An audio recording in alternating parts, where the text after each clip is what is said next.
So good morning, everyone, and welcome to the Haskins Global Literacy Hub Policy Summit. We are so delighted to have you join us today for a summit that will be focused on bridging policy, research, and evidence-based practices. I am Dr. Margie Gillis. I'm standing or sitting in for Dr. Ben Powers, who is the director of the Haskins Global Literacy Hub and headmaster of Southport School. Unfortunately, he is not going to be able to join us, at least not right now. He's stuck in an airport trying to get back to Connecticut. I am the president of Literacy How, as well as the research affiliate at Haskins Labs. And I first want to thank Dawn Brookhart from AIM and Jean-Baptiste for helping coordinate today's events. I also want to recognize and thank today's sponsors, as they are a critical part of our literacy ecosystem. Together, we recognize the importance of using brain-based research for teaching students who have complex needs. Our lead sponsor, Emily Hall Tremaine Foundation, is a major driver of innovative projects that advance solutions in education, especially with learning disabled students. The Tremaine Foundation is always looking for ways for learners of all kinds to thrive. Our other sponsor is the Skank School, which is an independent school in Atlanta, Georgia, dedicated to serving all dyslexic learners through its K-6 elementary school campus and its outreach arm, the Dyslexia Resource, which provides tutoring, training, and education. I also want to acknowledge the hub. The Haskins Global Literacy Hub is an international and interdisciplinary collaborative nonprofit organization that brings together an unprecedented partnership of teams of expert researchers, practitioners, educators, and education technology specialists from all the continents, motivated by scientific evidence, pointing to literacy as a crucial stepping stone to escaping poverty and leading healthy, productive, and fulfilling lives. So, and Ken will be speaking a little bit more about the work of the hub during his talk. So I just want to preface today's event by talking a little bit about the purpose of today's summit.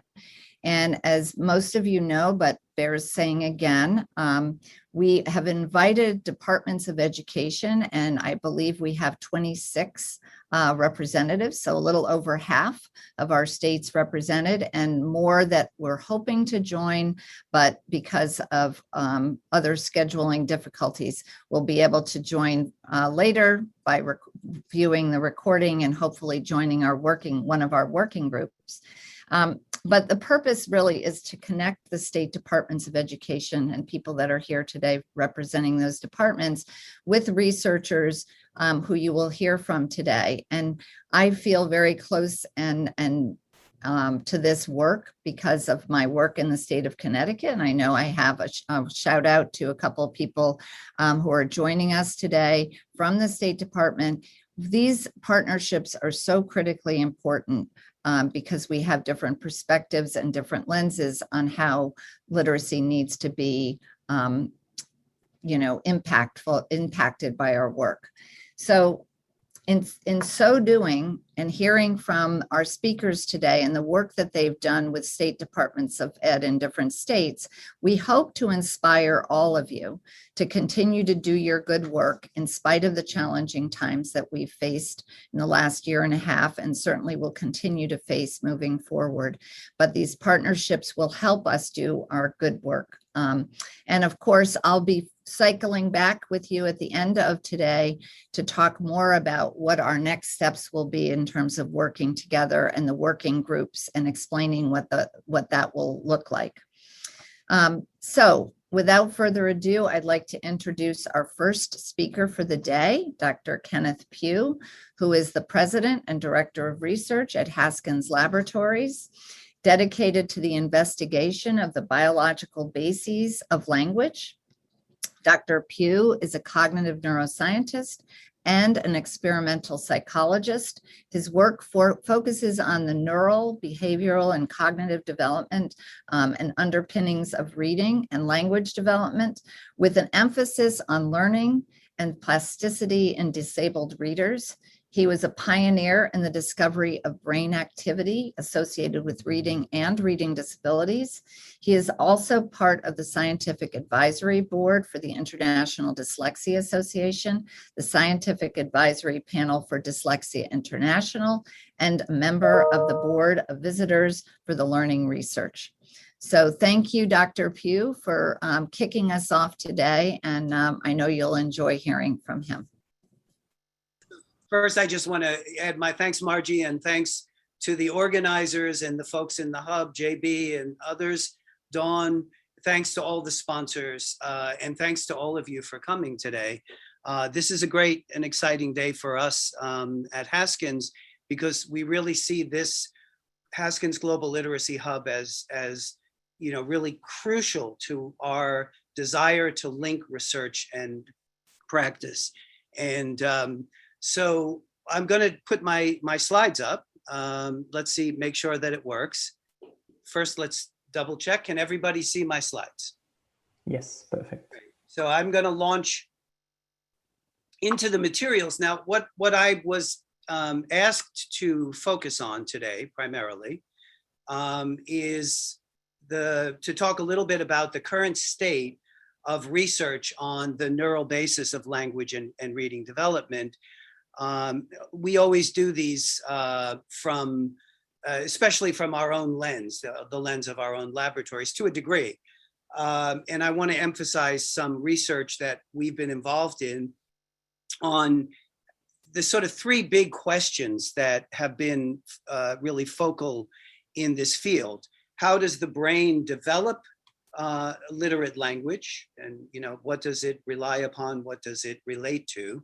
How does the brain build circuits, to use a buzzword, for reading? How do those circuits go awry in children who struggle either due to learning disabilities or early environmental compromise? And third, and perhaps as they say, the $64,000 question, what can we do about those differences with a better understanding of brain and cognitive data in terms of treatment? So I'll kind of cover each of those areas to give you a broad overview of where I see the field right now, ending with really perhaps our most important work presently, which is, can we understand individual differences in response to treatment? Because while there are many effective approaches to remediating reading disability, all of you at this meeting know that they work for often many kids, but not all. And so our view is that a neurobiologic lens into reading can give insight into what works for whom and why, and I'll be ending with that today. Let me just do one thing, JB. Okay, there we are. So first of all, is the slides are okay, right? Everybody can see them, JB? Yes. Good. Okay. So to begin with, okay. By the way, as many of you probably know, for those of us who do a lot of lecturing to a blank screen is not fun. I look forward to the end of Zoom conferences soon, and it's hard for me to get feedback from you. But please feel free to raise questions, or obviously we'll have time to discuss things afterwards. But I'm going to try to keep your faces in mind as I plug away at my virtual lecture here. So let me begin by talking a little bit about the Haskins Global Literacy Hub, where sponsoring this meeting today. It's an international and interdisciplinary collaboration that brings together researchers, clinicians, educators, and education technology specialists, as well as policy folks, to improve birth to 10 outcomes, especially in under-resourced areas in the US and around the world. And priority areas, and sort of relevant to my talk today, involve improving sensitivity of early assessment and intervention by integrating neural and cognitive measures, by sort of delivering on the promise of brain-based learning, and we'll talk about that. And also to design new approaches to learning and remediation from a deeper dive into the neurocognition. Scaling solutions using EdTech. And so we're involved in a number of studies, including collaborations here in the US and South America and Africa, that make use of education technology to improve access to literacy in really severely under-resourced populations. And I think I'd be happy to talk about that later in the discussion period. And training. So we have this terrific community of researchers and clinicians and educators. We want to make sure that in a culturally respectful way, we can get the information folks need by providing training and coursework for clinicians and researchers around the world. So those are our big goals. And this is a slide that I took from Ben, and it's getting kind of full of names, so I'm not sure how many of you can read, but this is sort of an overview of some of the folks who've taken on leadership role. Ben Powers is our director, Maureen Lovett and Jay Russell are associate directors, and then our advisors include a list of people shown here ranging from Mark Seidenberg and Chuck Perfetti, to folks in infant language development, Richard Aslin. Our international partners include Heikki Luutinen in Finland, and Ovid Seng in Taiwan. We have colleagues in South America, Magdalena Zavalia, many researchers, and something that's quite important to this global initiative, and I'll be mentioning at the end of my talk, is our partnerships with schools, where we're doing in-school neuroscience, originally with the AIM Academy, one of the co-sponsors of today's meeting, and also with the Wynn School. We've been involved in lots of bringing research into the classroom, and I'll certainly end, and hopefully we can talk a bit more about that. And then, we have folks in early literacy development, Don Compton, Jay Rickel, Fumiko Heft, a close colleague of mine, who works in everything from genetics to program development. And so it's a wide range of folks, and of course the list is much larger than this advisory group. Why do we want to study the brain? It's not like Mount Everest. We'll study it because we can, and we can, and that's kind of cool. But what's the value added to education or to cognitive psychology of mapping into the wetware? This is really the critical question, especially for folks in your field, because there's often excitement. Oh, we've got beautiful brain pictures, and you get a lot of attention if you bring brain pictures. But really the deep question, and the one I hope I can address to a degree today, is what value do you get that you can't get any other way by understanding the biology of learning? And I'll try to illustrate this as I go through the materials and the examples. But to step back at the beginning, at Haskins Laboratories, which I'm sitting in right now, and I'm the 5th president in 87 years, we have a long history of studying language in all its modes. Spoken language, including the receptive and expressive machinery of the vocal tract and the brain and the auditory system, all the way into reading and comprehension, sign language, alternate forms of communication, language learning, bilingualism, anything related to the biology of language we study here and have for many, many years, usually via NIH and NSF grant funding. And over the years, we've developed some strong notions about reading and speech. And some of them are on the slide here. That first of all, as a species, we're wired through evolution to talk and listen, but not to read and write. Reading is a relatively recent cultural invention, whereas spoken language is something that the brain comes into the world, needs not to go to school to do, if you will, but needs to be stimulated, spoken to. Babies need to be talked to.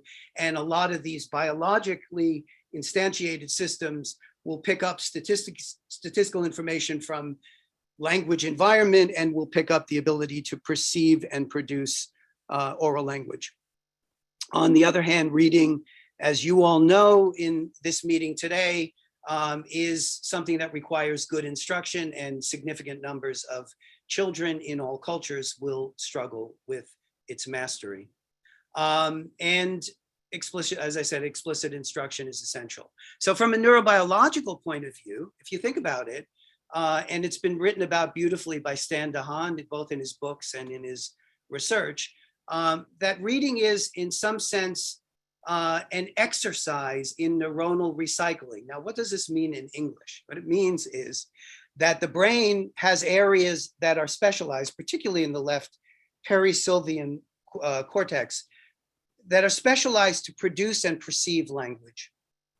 Many areas are involved in oral language, but there's a lot of machinery that lives in the left hemisphere. And as I said, we're sort of wired to master these skills, and we need just to be a lot of stimulation, a lot of vocabulary, a lot of exposure. But reading is this new invention where we have to get to language via the eye. And so since it is a relatively recent cultural invention, 5,000 years, give or take, there's really no brain specialization. And so reading must take areas that evolve to do other work. And what kind of work? Vision, language, associative learning, attention, executive function, etc., and turn those into circuits or sets of connected brain hubs that will allow you to do what reading requires. And of course, here we understand, you all understand, that what reading demands, if it's going to become easy for the child, is that you can get from eye to meaning really fast, that you can get from the visual representation on the page or on the screen into the richness of language and all its neural substrate bloody fast, few hundred milliseconds. And so somehow the brain has to build circuits that will solve this puzzle. And at this point in time, we have a variety of in vivo techniques that allow us to study the living reading person while they're reading or listening to speech or remembering things or doing any number of cognitive events. We have a number of tools that allow us to watch and map into the brain.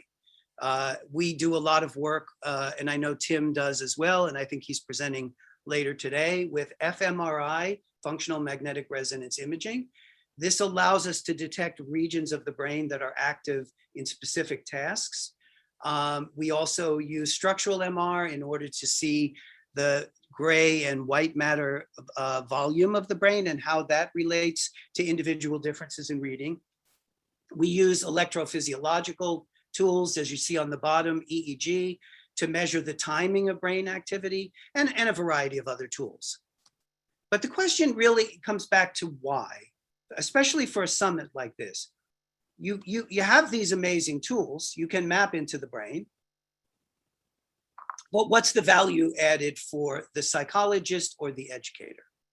So a couple of things that I'm gonna, again, I've sort of alluded to, and I wanna repeat them here and then try to unpack them. One, we're sitting at a major intersect of disciplines in this century right now. genetics, neuroscience, neurology, linguistics, mathematics, engineering, psychology, education psychology. And everybody's after these kind of integrated, biologically grounded models of learning. And a biological understanding of learning is going to improve no matter whether people are interested in it or not. There's just tremendous synergy to understand why and how people pick up information from the world, learn it, use it, forget it, whatever it is that happens. And if we hope to develop learning environments, education environments or treatment environments that are informed by the biology, that's a pretty good hope. That's something to want to do, to set up an environment that is friendly to the optimal ways that the brain likes to learn. And here's the crucial thing, is we find that these brain measures are exquisitely sensitive to individual differences, the difference between one child and another child. And that penetration of individual differences that in some cases can be much more revealing than just test scores, can give us insight into how to shape the environment, the learning environment, to the child's individual brain pathways. And we are not there yet. So people who are out in the field trying to sell products like brain-based this and brain-based that should be, basically smacked, I think, but also should be really ashamed, because we have to be very careful in fields like educational neuroscience that we don't go so far beyond what conservative science tells us that we end up promoting things that just sound good because they have brain connections. On the other hand, and clearly I'm going to try to demonstrate this to you, a deep dive into neurobiology and into the neuroscience of learning will, in my view, with caution, with humility, and with more time and data, will really directly impact the way we teach and train and remediate, and is already beginning to do so. And I'll try to allude to that a little bit. So the biologically grounded learning theories can lead to changes in learning environment that are sort of better squared to the brain. The sensitivity to individual differences is profound. For children who struggle with neurodevelopmental disorders that are ultimately heritable, that are rooted in genetics, it's a very long way from the genetics to the behavior that we observe in the classroom or the clinic. And the neuroscience of mapping the structure and function of the brain allows a mediating level of analysis between those two. And what this allows us to do is to better understand how gene and environment are shaping behavior. So there's quite a lot of promise for a deeper neuroscience. And then lastly, there's a very clear indication from recent work with infants that an understanding of early brain patterns, and I'll show you one example of this, are helpful in predicting reading difficulties later on. And all of us do not want to be in the business of remediation if we could be in the business of prevention. And so again, the deeper dive, the mapping into the wetware and all these sort of silly terms, the value added is I think a better grounded notion for education, but it's crucial that we are humble and recognize from the outset that despite all the progress and the examples I'm going to show you, and examples from many other labs, that we still have a long way to go before we deliver on the promise of educational neuroscience. So, sorry, back to this slide. So, learning to read can be thought of at two levels. We can think of it at the cognitive level, and we can think of it at the neurobiologic, and you can see those on this slide. At a cognitive level, the child enters the literate learning environment probably knowing, many thousands of words via the ear, right? They understand what these words sound like. And so if you think about what is in place prior to learning to read, there should be a lot of information on word meaning, semantics at the top of the triangle on the left side. And there's also a lot of information the child has about the sounds of words, the phonemes and the syllables. And so when the child is learning to read, somewhere in that brain of theirs, there are networks that are coding rich information about meaning and phonology. But of course, there are no connections to the visual system in the occipital lobe, where the reading brain now needs to say, I need to get, and you can see this on the right side, from the parts of the brain in the posterior cortex that process the letters, the orthography, into the areas usually in this perisylvian broad region. By the way, JB, can you see my mouse? Yes, yeah. Great, that's very helpful. There's a lot of already known information about meaning and sound, and the child needs to learn to marry in connections with orthography. Now, building these connections at a cognitive level, such as demonstrated and studied in Mark Seidenberg's connectionist modeling, the so-called division of labor model, is the study of cognitive psychology. How do children learn to strengthen these connections between orthography, phonology, meaning, and the connections from meaning back to orthography and back to phonology? Because what that child will become, if this triangle, this abstract cognitive drawing, is done well, if those connections with those arrows are well instantiated, is the child will become a fluent reader. And fluent reading requires the integration of these things. And we can think of them at the cognitive level on the left, or we can think of them as requiring changes, as DeHaan says, neuronal recycling in these circuits in the brain on the right side. So as we look at children who are learning to read, they're basically taking all of these areas and they're strengthening associations. And if you think about it at a cognitive level, and I will keep coming back to that, we are binding orthography, phonology, and semantics. And if you think of it at the neural level, there must be some circuits that are doing that differentially represent meaning, sound, and letters. And those circuits need to be integrated in a functional connectivity, which just means that the different parts are going to work with one another. So what do we know about the acquisition of reading? Well, in our research here at Haskins, we've always paid a lot of attention to the relationship between the development of fluent reading, and it's dependent on early oral language, on speech, perception, and production, and of course on things like metaphonology, phonological awareness, and other things.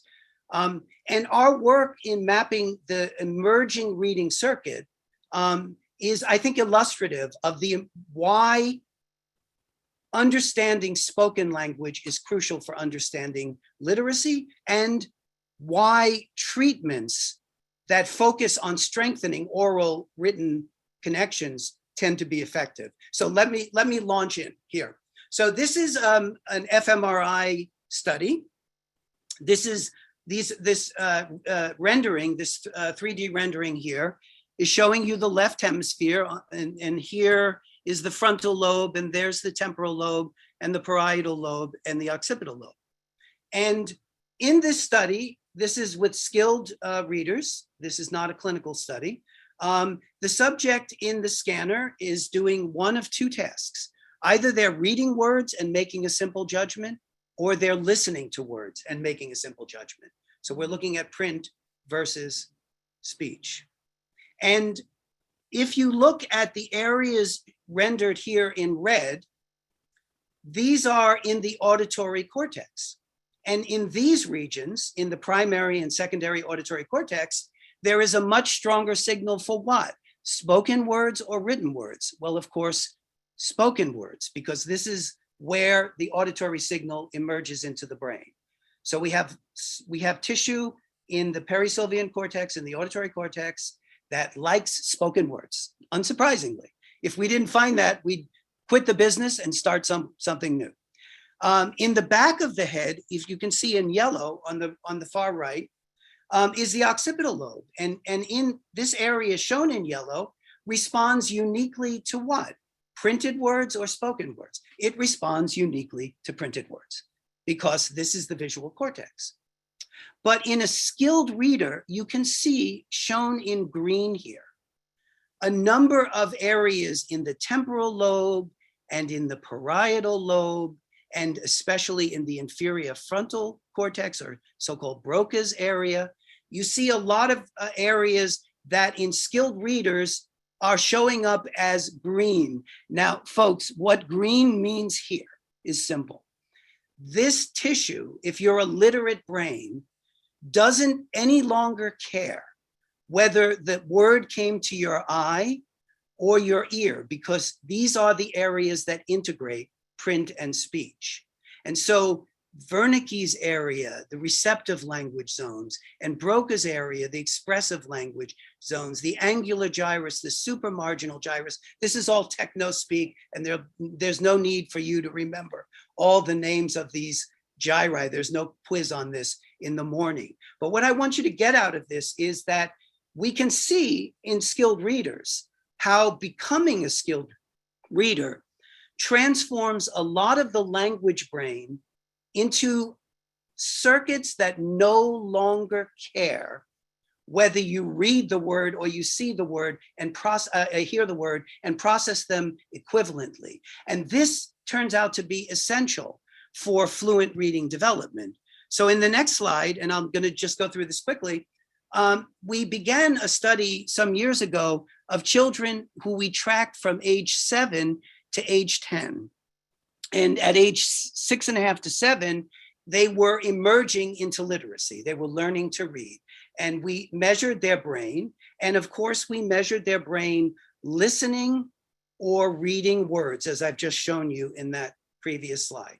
So the child is in the scanner, and the children differed in terms of their risk for later reading problems, which of course, a very good predictor is phonologic awareness. And so we had children who were low in phonologic awareness, average, and high. And we were going to track those children's reading development for 2 years. But at the beginning of the study, we were measuring brain activity, brain structure, genetics, and a variety of other things.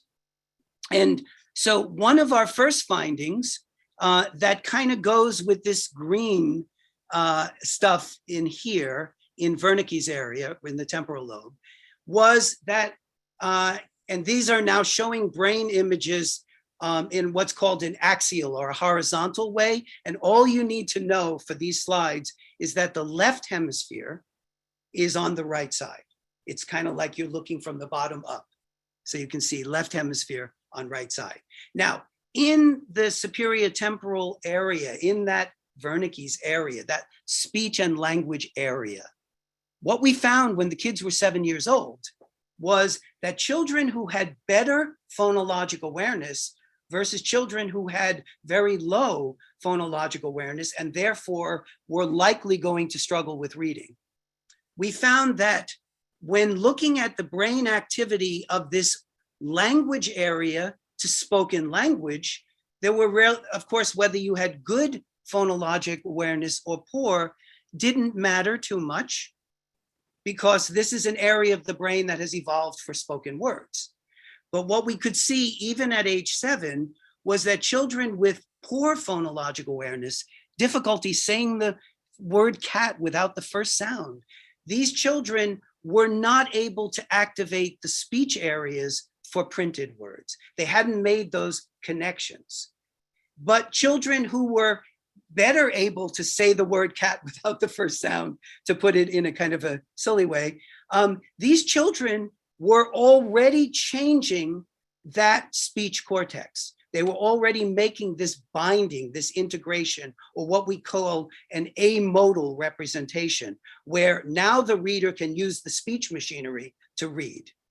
And so we could see that at age 7, but was even more exciting was we followed these children for 2 years. And in a study we reported by, at that time, my postdoc, John Preston, and I, we looked at reading in 3rd grade as a function of these overlap, this integration at age 7. And if you look at this figure on the right side, this graph, what is being measured on the x-axis is the amount of speech-print connection in the left perisylvian cortex, left hemisphere, at age 7. And on the y-axis is reading scores on the Woodcock-Johnson broad reading test at age 9.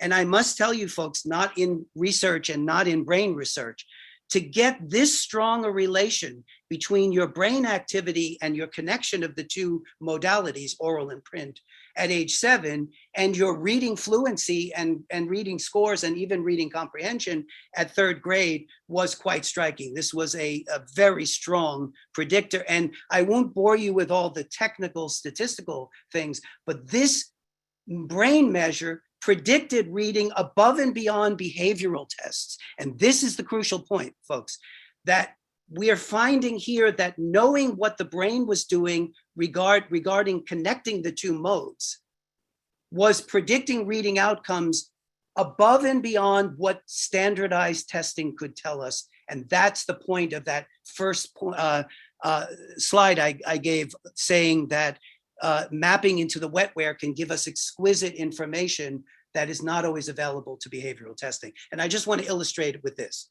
Okay, to continue, I won't go into this in any detail, but for those of you dealing with bilingual, multilingual populations, in a study we published a couple of years after this in PNAS, we looked at skilled readers in vastly different writing systems: Spanish, English, Hebrew, and Chinese. Spanish is, of course, a phonetic system. English is more irregular.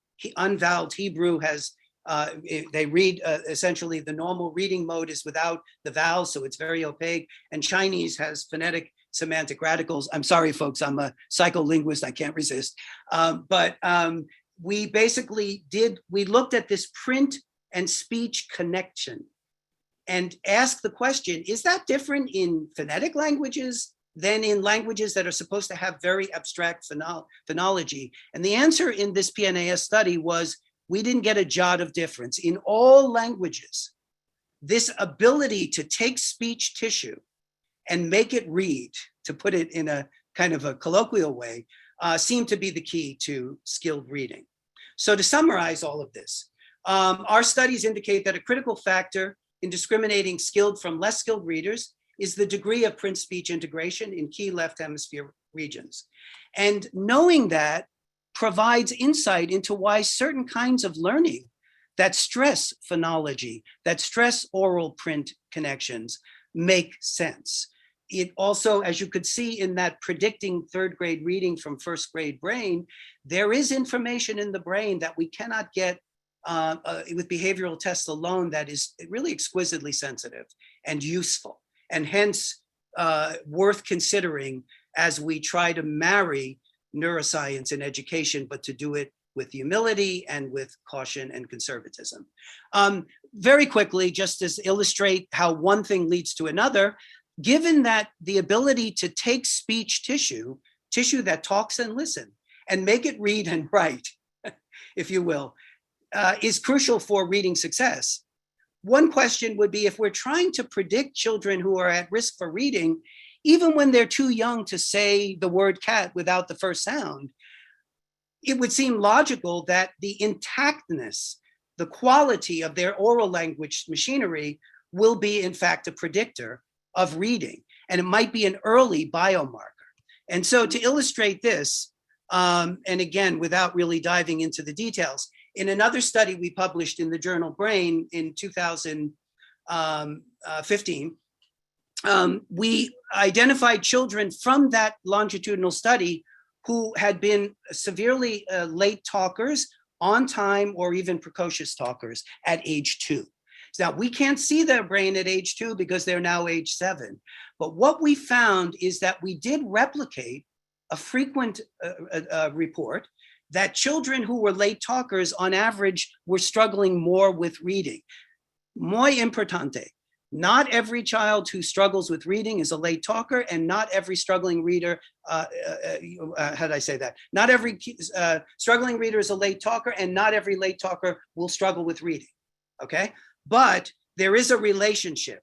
And so what we were able to do is identify some critical structures called the basal ganglia and the thalamus and others that seemed to be discriminating children with early oral language challenges, and were associated with the brain's response not only to print but to speech, and might be critically related to why some of the early milestones in language might have been missed, and ultimately it feeds back and down into print. So what I want you to take from the first major section is this. We are, as we map into the brain, we bring cognitive understanding of the components, orthography, phonology, semantics. We map into the wetware. We look at what kinds of relations are most important to reading development. To summarize a big literature, and I know Tim will add to this, there are a lot of important regions in the left cortex that are critical for skilled reading. And they are particularly sensitive to the connections between the natural language mode and this relatively recent cultural invention. And knowing more about how children are developing or what's going on in preschool that puts it at risk is the value added of this reading disability. Okay, JB, I see your note. So quickly to shift to dyslexia. Because this is, of course, something that we deal with and that is being dealt with in this conference today. Many children with adequate environment will struggle inordinately with reading. And often if the environment is at risk, that just compounds these developmental conditions as well. Developmental dyslexia, as you know, affects skills involved in word reading. It is often and universally associated with phonologic and language issues, and hence the connection to our brain work. And dyslexia is orthogonal to IQ. Reading ability is orthogonal, occurs across the range of intellectual abilities, and it's best thought of as a continuum, not as a distinct cutoff point. But at the bottom, I'm showing you what I think is the crucial cognitive slide, that what we find in studying these bright, beautiful children is that in terms of that division of labor, orthography, phonology, and semantics, what seems to be a ubiquitous difficulty is building, and if those of you who test children know this, in building connections between orthography and phonology. So something in brain, because this is heritable, and or environment, because it's always a complex interaction of genes and environment, is making it difficult to build the base of this triangle. What do we know about that? Well, we know quite a bit at this point about what dyslexia looks like in the brain, and it looks like very often a lack of activity in those areas that need to transform themselves to connect the two modalities. And we see a poor degree of activation in those areas. And in fact, without getting into the weeds, I'm happy to share these slides and these papers. Across many years, many labs, including ours, have indicated that in this area, these left posterior regions shown at the bottom, we see atypical brain activity, reduced connectivity, which just means the degree to which one area is talking to its cousin down the road here. So the connection of these hubs. Problems in stabilizing learning and at the neural level, and reductions in the gray and white matter volume that are likely related to the genetics of dyslexia. So we see differences. And so with regard to the first two questions, what does the typically developing reader do? They develop left posterior circuits that allow them to read fast and fluently and connect the two modes. What does dyslexia look like in the brain? It looks like a failure to engage some of these left hemisphere circuits and a tendency to use alternate pathways. And this kind of information is exciting, of course, but it's still correlational. And this is what you need to be aware of and properly skeptical on. We know that if you're a typically developing reader, you go to a certain region. And if you're atypically developing reading, you tend not to. But we still don't know why. We don't understand how the brain building genes and the early environment are making these predictions, like late talkers and other things that we can see in the brain.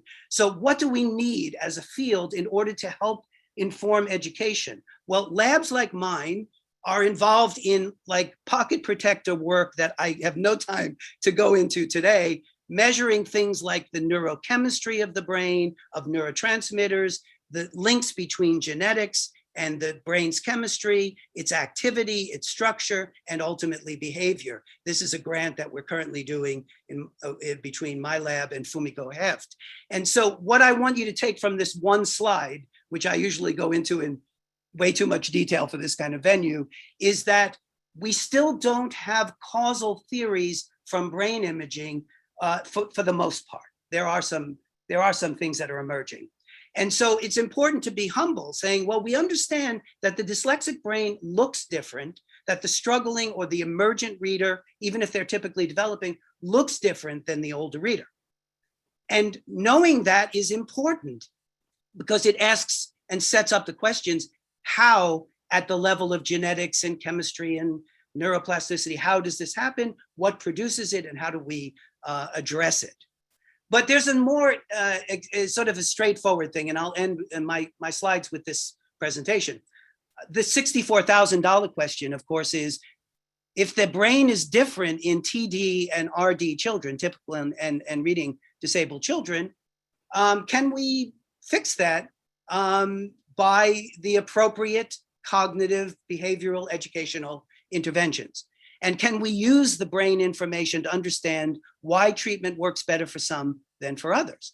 So by knowing how the brain looks different in structure, chemistry, and function in dyslexia, or even in children who've been deprived due to early lack of access to resources.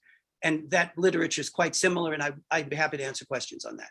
I'm using dyslexia here as a model. This identification of biomarkers provides actually something rather amazing. If there are certain left hemisphere regions that are important for reading, then these become targets for intervention. If we have the right intervention for the right child, can we normalize these circuits? Or alternatively, must we fix the compensatory systems? So the work on treatment is where the action is right now.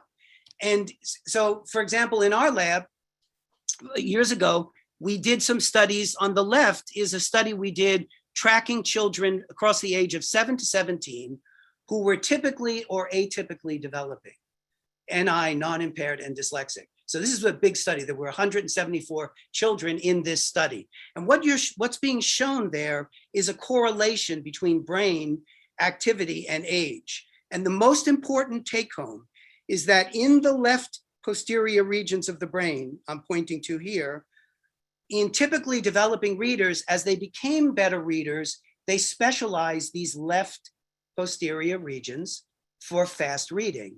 And other areas shown in blue in the right hemisphere and the frontal lobe, the older they were, the less they engaged those areas. And so typical development is to bring posterior specialization for reading. That's what we know. In the absence of treatment, these 74 dyslexic children from the age of 7 to 17, this was associated not with a trajectory toward specific areas, but a very diffuse and unorganized pattern. So in the absence of successful treatment, we were seeing a lack of the development of these critical pathways. And of course, the $64,000 question we took on with Benita Blackman and her wonderful treatment. We had children pre-treatment who were about 6.5, 7. Then 1 year after, at the end of treatment, 9 months 5 days a week of phonological training and such, vocabulary. And then we followed them after, and 1 year follow-up. And the take home from this study is that when treatment was applied intensively and early, on average, we were seeing some degree of normalization in these critical left hemisphere areas. So a growing number of treatment studies beyond ours, and Tim has data on this, I assume he'll present, have shown that modulation of left hemisphere reading circuits can be done with effective treatment. We see functional changes and we even see structural changes.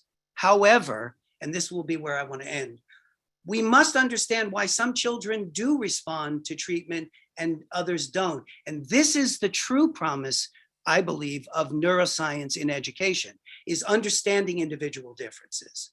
And so just to conclude with a few slides, in one project that we're doing with Maureen Lovett, who's here today, and Robin Morris, colleagues at Sick Kids and at Georgia State University, Haskins, and UConn, we were looking at children going through Maureen's amazing programs, FAST and up in Connecticut, Empower, and doing up to 80 hours, 70 to 80 hours of treatment, 5 days a week in class.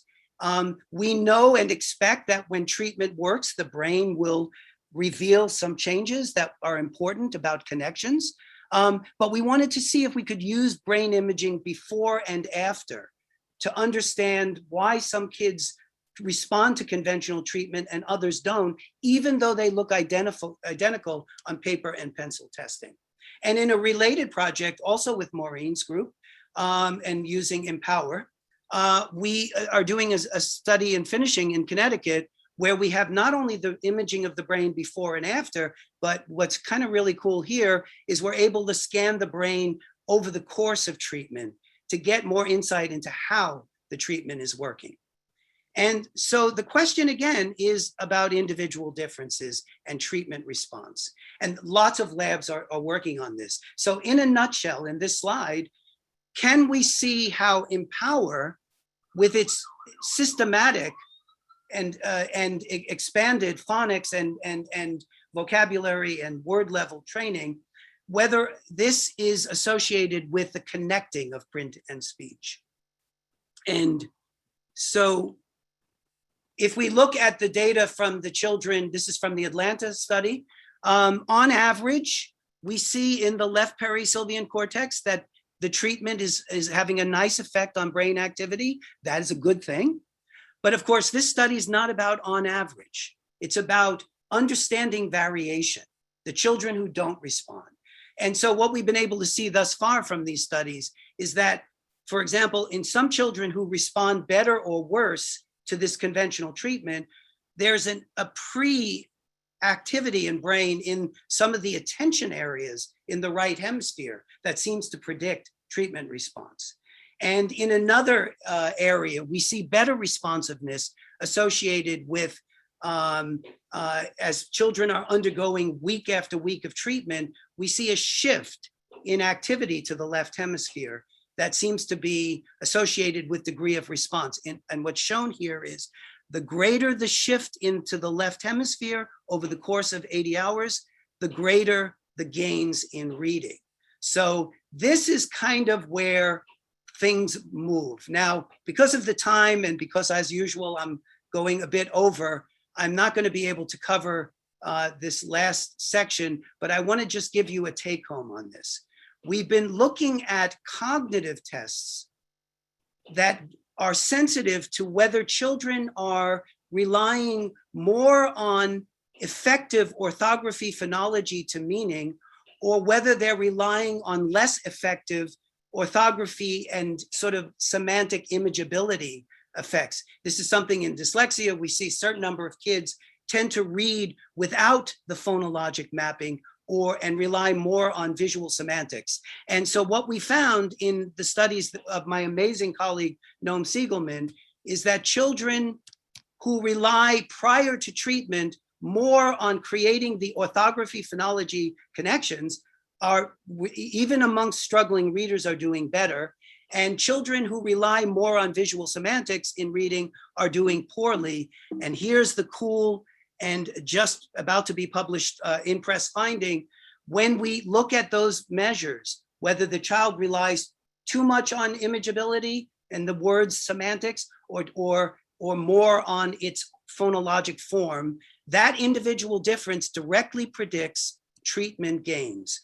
For example, children who rely more on phonology, even prior to treatment, even though they're struggling, they make better gains with this treatment than children who rely on imageability. And similarly, when looking at word reading, that good reading skills and effective treatment response is associated with reduction in the imageability.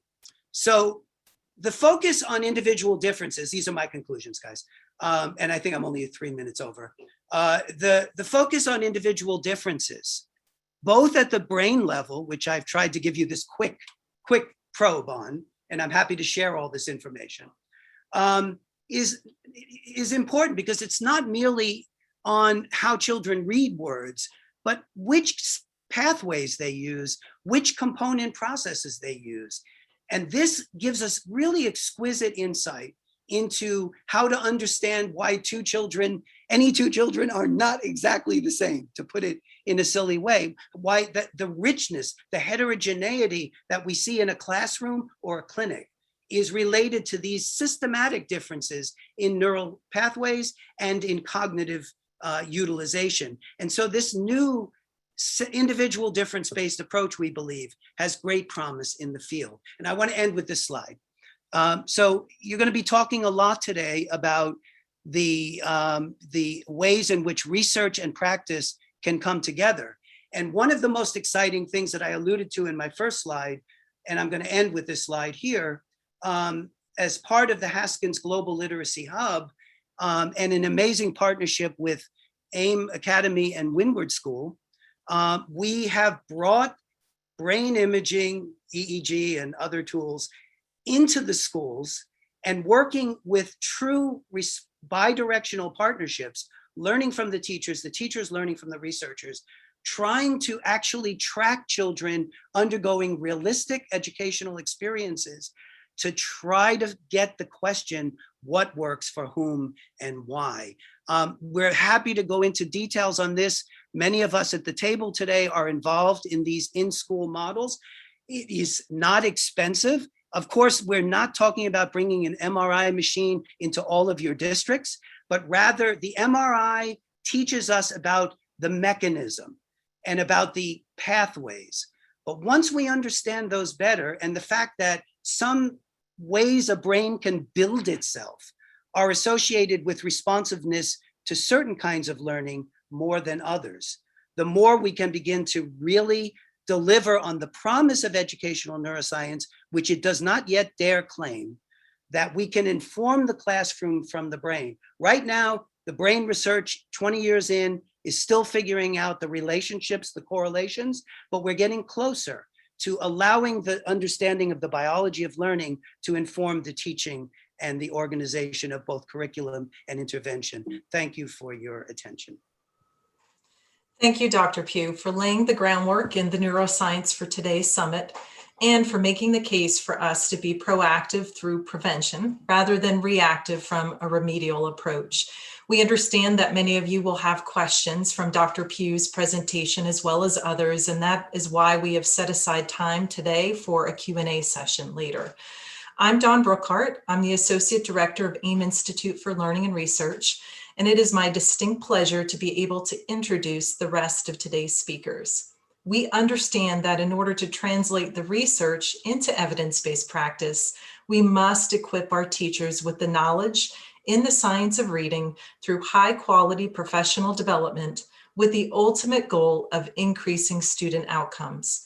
Our next two presenters, Dr. Timothy Odegard and Dr. Kiffany Pride, are agents of change in this work.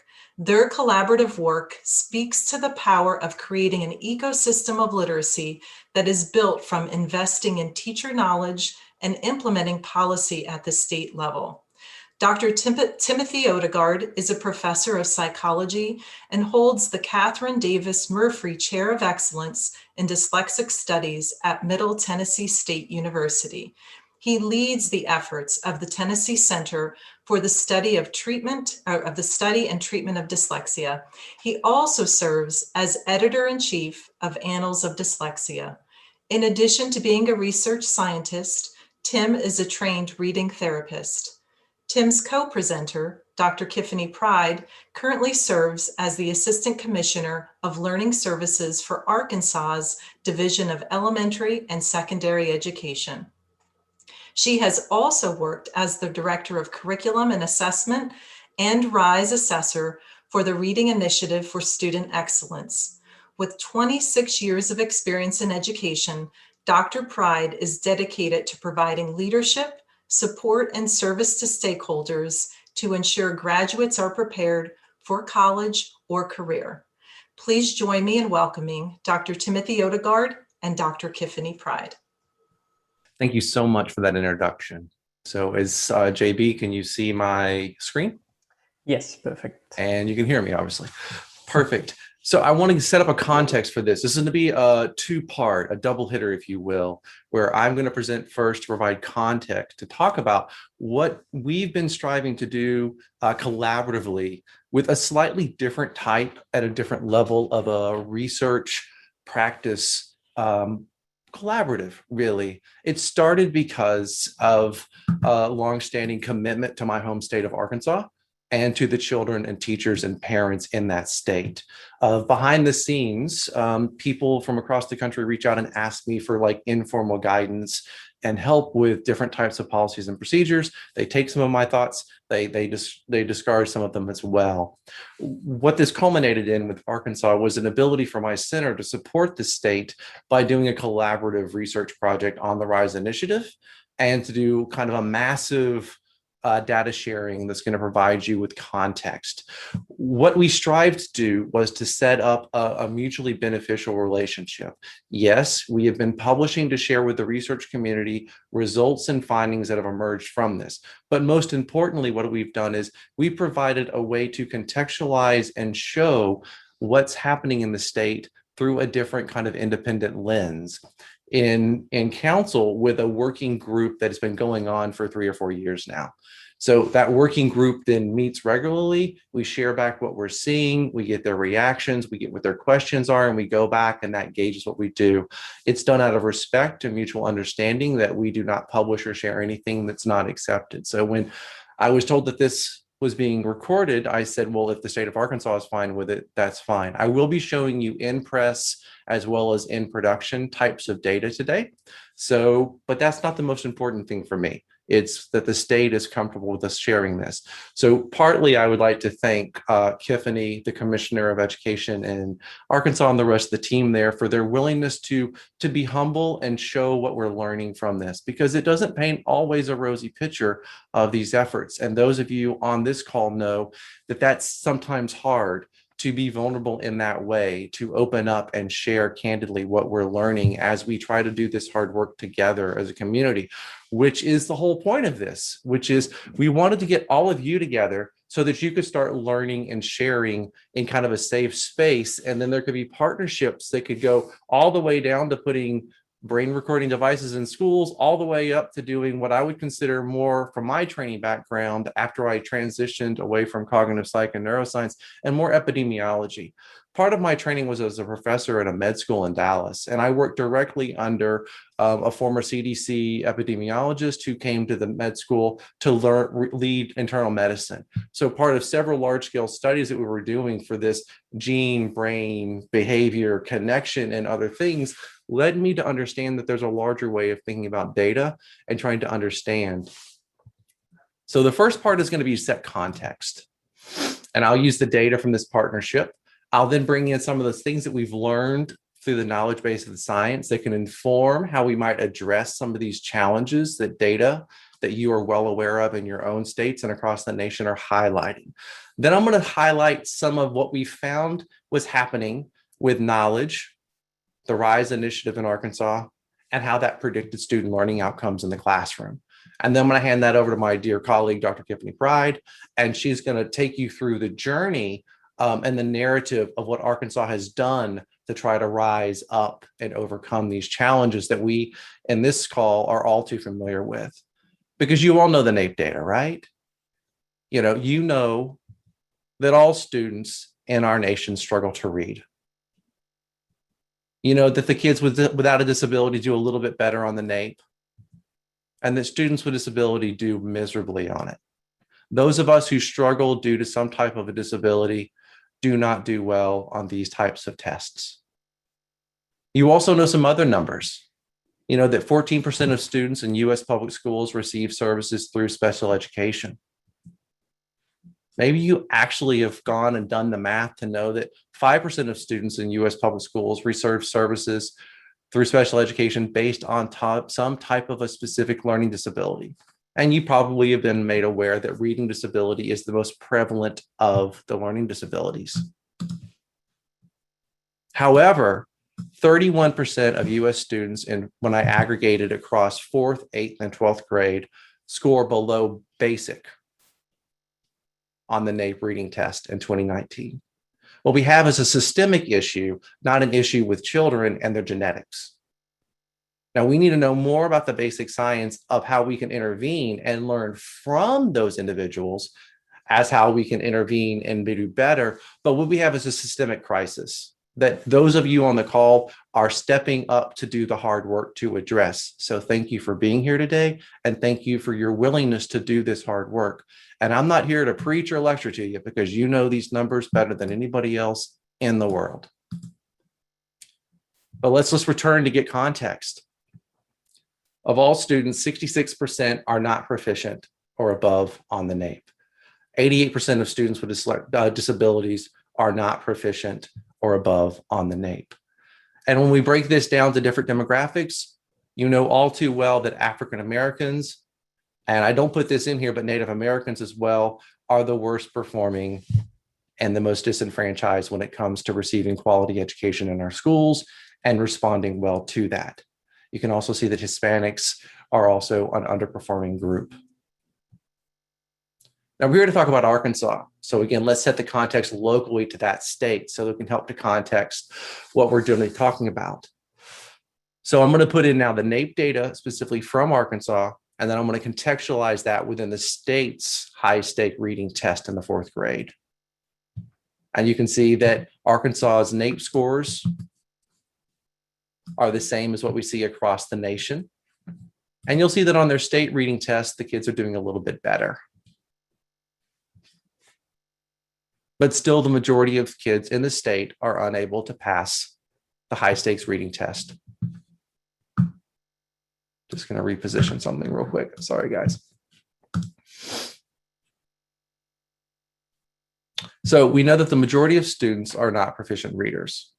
However, here's something that I don't hear people talking about enough when it comes to this type of work.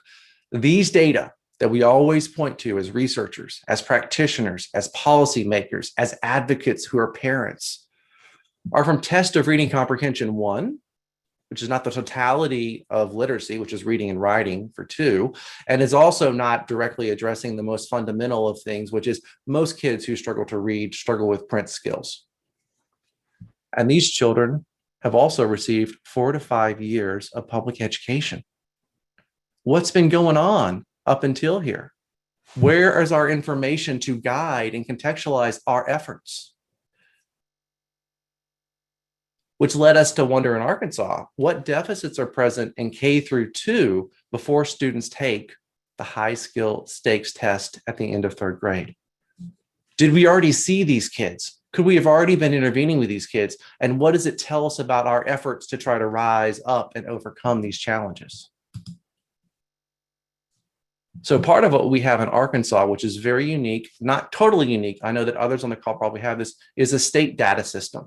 I actually am from the state. I went around and helped to build this system. I put in Ethernet networks across the Northwest corridor and through an educational cooperative and set up servers and installed the infrastructure that allowed this to happen back when I was in college, trying to pay my way through the same school that Dr. Pride graduated from undergraduate. Very expensive school indeed. So through the AppScan network, they were able to build an infrastructure. So the state was able to share with me at the student level every single student in the state, K through 2, for several years, their universal screening data, fall, winter, spring. Now, in the state, there's a couple different universal screeners that are doing that. For the research on the call, I have this data nested and identified. So I know the teachers, I also know the schools, and I know the districts. So that nesting is maintained in the longitudinal structure of that is. I'm going to set ego aside because Maureen's on the call and Ken may still be on. And I'm going to focus on what the policymakers need to hear and those of you trying to do the work need to hear. Not the fact that I've done the statistics and it's multi-level modeling and we've used R to do it all properly. We've published these data. That's not what you need to hear. You need to hear what the results are and how to contextualize that. So the math has been done properly. So we have in kindergarten off of iStation, letter knowledge and phonemic awareness measures. We have vocabulary and listening comprehension. And we get a composite off of this subtest that the creators of this have helped to develop. One of the creators of this and the statistician is a collaborator with the center and somebody who we lean on a lot to understand what went into making iStation with Torgerson and Patricia Mathis. We also have the NWEA, the MAP, as a universal screener in the state. There's one more, but there's only a few schools that were using it, so we focus on these two. Print skills are foundational skills, are composite, and comprehension skills are literature and informational in kindergarten, and you get a composite that adds in these together. In first grade, we get alphabetic decoding and spelling. We get vocabulary, reading comprehension, and we get a composite across all 4 of those. For print skills, we get foundational skills, literature and informational, and we get a composite that adds these together. And in second grade, you can see that we're switching away from isolated word or pseudo word reading and we're moving into text fluency, which is a common practice across universal screeners because of developmental changes and shifts about what's most predictive of future outcomes in students. We also get vocabulary, reading comprehension. Now on the NWEA, if they're receiving the second grade test, you drop any print skills at this point. So we lose that diagnosticity on this test. And so what we're getting is just comprehension skills, and we get a composite off of all of those. We have lots of questions about these data, but again, for this purpose, I want to set the context here. So part of what we've been trying to do is really straightforward and simple. We live in still a contentious time when it comes to understanding how we're supposed to educate children to read in this country, in North America, around the world, and when it comes to the English language in English-speaking countries. And those struggles and challenges often come back to that statement I made earlier. Where are the challenges? Where are the struggles? And how would we then target and address those? So one of the things that we wanted to understand through our state collaborative was, what do the kids look like? Where are their deficits? So I'm going to show you beginning of the year data in kindergarten, first, and second grade. Kindergarten, why did I pick the beginning of the year? One, teachers who are under your care as leaders always talk about how some of the stuff that they're dealing with is just simply not on their shoulders. So what I've always highlighted is the first benchmark in kindergarten is a proxy of what your community is feeding your schools and the mountain that they have to climb as educators. So we're going to focus a little bit on this data and these data, as well as how we can contextualize and look at them to inform what our schools are up against to set the context of the barriers and challenges they're going to experience, which will be different between different contexts based on community. Then we're going to look at first grade, beginning of year, and then we're going to look at second grade. I'm going to show you like how many schools, how many students are in these schools, the print skills deficits. So do they have print skills deficits? Are they at tier 3 risk, which means they're below the 20th percentile on the markers? Do they have a comp skills deficit, or do they have a mixed type of print and comp skills deficits? And what's the total tier 3 risk? When we look at the iStation, we've got 121 schools. We've got a little over 8,000 students. We have 217 schools who are using the MAP data. And we have 17,000 children in those schools. Now, when we look at this, you can see, as I stated earlier, most kids are showing up with print skills deficits. Now, this makes good sense based on what you just heard from Ken. who, Ken, thank you so much. Anybody who knows Ken knows that he did us a tremendous favor. He has such passion and enthusiasm, and he probably could have shared, and you probably could have eagerly listened to him for hours more. And so thank you for letting us have and move on to the rest of this. But you'll see that what we see is we see a lot of kids who have print skills deficit when they come into kindergarten. Their letter knowledge is deficient. Their phonological processing skills are deficient. Few have these kind of oral receptive vocabulary issues and a receptive language problems on these instruments. And here with the iStation, we see quite a few who have a mixed type profile. All screeners are not equivalent, and all screeners give you different levels of threat. And some of you on this call from states probably hear people grumbling about different screeners and their experiences with it and how likely it is that they'll flag kids for being at risk versus not. And you can see a clear instance of this. These are practical questions that states like you want to know. Why do these screeners differ? And which one should I be using and why? I'm going to try to highlight some possible answers as we go through this.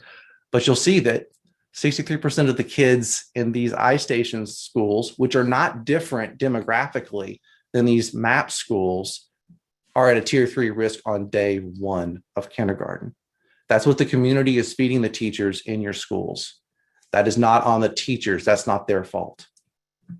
And contextualizing our communication with educators and ourselves in this manner is very helpful for building trust in these communities that have to do the hard work that needs to be done with the students. You'll see that 45% of the students in 2019 in the state of Arkansas were below expectation at a tier 3 risk level on iStation.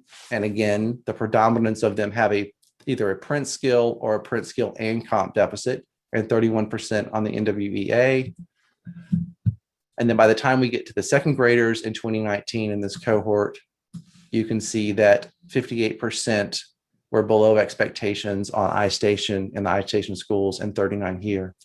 Now, what I want to do is to help you contextualize, again, that question of, well, it may not be pleasant to see the reality, but which reality is probably more accurate as far as those kids who are at risk? So what I want to next show you is, in 2019, what percentage of kids in 3rd grade actually were proficient on the state reading test? And the answer to that question is only 59%. We may not like to look at universal screening data that triage and put more taxes on our RTI systems. However, and we're going to have to do the science on this, and Kiffany and I are going to be meeting after we're past this to look at actually using these data to longitudinally predict how well and which is more diagnostic epidemiologically about predicting who's going to be at risk of not passing that 3rd grade test and which screener does better, and what are the most diagnostic pieces of information off of this test.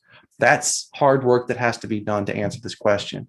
But 58 and 59% are a lot closer than 39 and 59.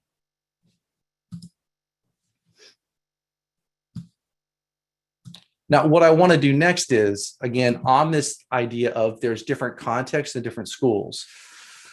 What I'm doing now is looking at not at the child level, but at the school level. And again, this gets to breaking the backs of teachers. So what is reading risk at the school level looking like? So what I'm going to plot for you is on the y-axis, numbers of schools who have children who are either 0% at risk at the tier 3 level on an indicator of problems on their universal screening on day 1 of kindergarten. 20% of kids are, 40% are. The dotted line represents half the kids in the school come in day 1 already at risk, setting a context, 60, 80, 100. When you look at the MAP data, you can see that the majority of schools have less than half of the kids who are at risk on day 1 and need to be triaged to have help through a tiered systems of support. Again, we've already seen that the iStation, because it has more indicators partly, and also is more sensitive in some ways, is already showing more elevated risk. We see a different pattern. The majority of schools who use iStation have the majority of children who have either a deficit in letter knowledge, PA, vocabulary, or listening comprehension on day 1 at tier 3. Now, this brings us to the science. We know that Stephanie Alateba has done IES-funded research that shows an inverted quick response with RTI produces kids who will be at average more likely to be performing well by the end of the school year when we go in and hit them hard with tier 3 from day one. But I would like, as educators trying to translate research to practice, to ask, do you consider when you communicate with school administrators, district administrators, and teachers, what community factors are feeding in and what mountains they have to climb? Have you also considered what universal screening data may show you as being unpleasant, but is it most effective to help you to give your teachers and your administrators what they need to do the jobs that they have to do? Which brings us to, well, what do we know from research? I highlighted the work that Stephanie's done, but what have we learned collectively? Now, I'm going to start with a more fundamental question. This is a question that Mark Seidenberg, who is an ally to Haskins Laboratory and a part of their advisory, has highlighted and talked about. There's a couple of pieces that have been recently written on this that I'm going to draw from here. One from Yakov Pesher and everybody at the Florida Center for Reading Research, and then one from Mark Seidenberg, Devin Kearns, and I forget the third author on this one. So what is the science of reading? You've heard a lot about it. We can tell that a lot of you want to be working on this kind of foundational stuff that the science of reading really, we've amassed this massive amount of information and knowledge about. Well, it's a body of knowledge, right? But it's not just any body of knowledge. It's a body of knowledge that's based on decades of basic research and randomized control trials and intervention and instructional routines. And this has formed a substantial evidence base to guide best practices in reading instruction, reading intervention, and early intervention of at-risk readers. All right, but what should we be providing you? And what should we be translating for you? Well, it provides a theoretical framework and hopefully, at best, practical guidance. It should be providing a theory of how students gain reading skills that minimally address what, how, when, and for whom. Those things that we need Ken and everybody else doing the basic and applied research to help building that knowledge base on. But we also have to acknowledge that we need just as much energy investment of public resources into taking what we already know and translating that into effective practices and systems that you can put into place for the betterment of your students. Now, I have this little highlight down here because of my focus, I often say that where and how much can be added to the minimal list of what a theory should address. So I've got my little asterisk down here. This is not what Seidenberg et al. Put in here, but I've added the where and how much. So what? The types of knowledge and processes relevant to reading tasks. We need knowledge on that. We need science that's told us what it is. And we need to translate what we know into clear guidelines on what we should be doing. How? How the what is learned and taught. And of course, this depends on the what. So how are children acquiring these different skills and processes and sources of knowledge? That gets at the heart of the basic science that Ken just spent time sharing with you about the brain and the cognitive levels. When? This is developmental, and I'm a developmental researcher. So I always contextualize things about where am I at developmentally, and is my child where they need to be? And is that child advancing in a way that we're going to get to where we need? Because reading is developing over time. Theory should explain when the what is developing and how we support the what at a given developmental marker. We have state standards that try to address this. That's what they really need to be doing, is taking this into consideration and being research informed. For whom? Individual differences among children that influence other factors. Ken just highlighted that there are people like myself and my son and my sister who have neurobiological predispositions to struggle with certain aspects of language, which makes reading and spelling really difficult for us. And that has compounding effects. We know from the work of Lori Cutting and others that there's some people who have neurobiological predispositions to struggle with reading comprehension. because of deficits in their language processing and aspects of executive function specific to language that are impeding their ability to develop those comprehension skills. And a host of other researchers around the world who do the basic and applied research in these areas. Where? I think this is critically important as a person who goes into schools day after day and tries to learn and understand from the practitioners doing the work. This specifies the different contexts that learning the what happens. Context can prioritize the what taught and how. How are we supporting? We're going to be focusing in on technology and the use of these computer programs in a conference we're doing in the spring here for our Fox. That's part of the where. Is it supplemental stuff that's happening on a computer program? Is it in small groups? Is it in full group classroom instruction? Where is that happening? And then how much? How much of the learning takes place in different contexts and the amount of learning required for whom? How many repetitions is it going to take? How much additional reading in context is it going to take to solidify and automatize the skills needed to become a proficient reader? All critical questions. And so then what develops? And as Ken had highlighted, and I just want to highlight again, it's oral and written language. Oral language comes first. Reading, as you heard from Ken, must be taught, and oral language is ever present. As a species, we have been using spoken language to communicate for a very long time.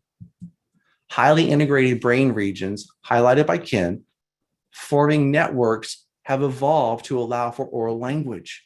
Reading is the interaction between attention, language, visual processing, and knowledge. It is something that we bootstrap together, allowing us to have this invention that we allow to communicate our thoughts and ideas across space and time. Children are unconsciously learning how to understand and produce oral language as the result of being exposed to that. Those basal ganglia and thalamic regions are building up a statistical structure as they map into those areas of primary and secondary sensory processing. However, children must be directly taught how to read words and how to write them. They do not learn how to do so merely by being exposed to written language. It takes direct instruction coupled with plentiful opportunities to apply with their learning to become a proficient reader. And we know this. We also know that we are immersed in oral language. It is our primary means of interacting with others in the world. Oral language continues to develop and expand even after a child enters school, and this development interacts with reading. Any of you who know about vocabulary development know that vocabulary is going to take off for those students who have exposure to access for themselves written language. The syntactic structure is different, and the word use is greater and more complex and deeper. A friend of Haskins and AIM and anybody who wants to get chastised for not doing what we're supposed to be doing, and I expect if Hollis sees this to get a phone call from her telling me how I could have done much better. Hollis Scarborough came up with this rope that many people use to try to do just this: translate what we've learned to educators and the people that do the work.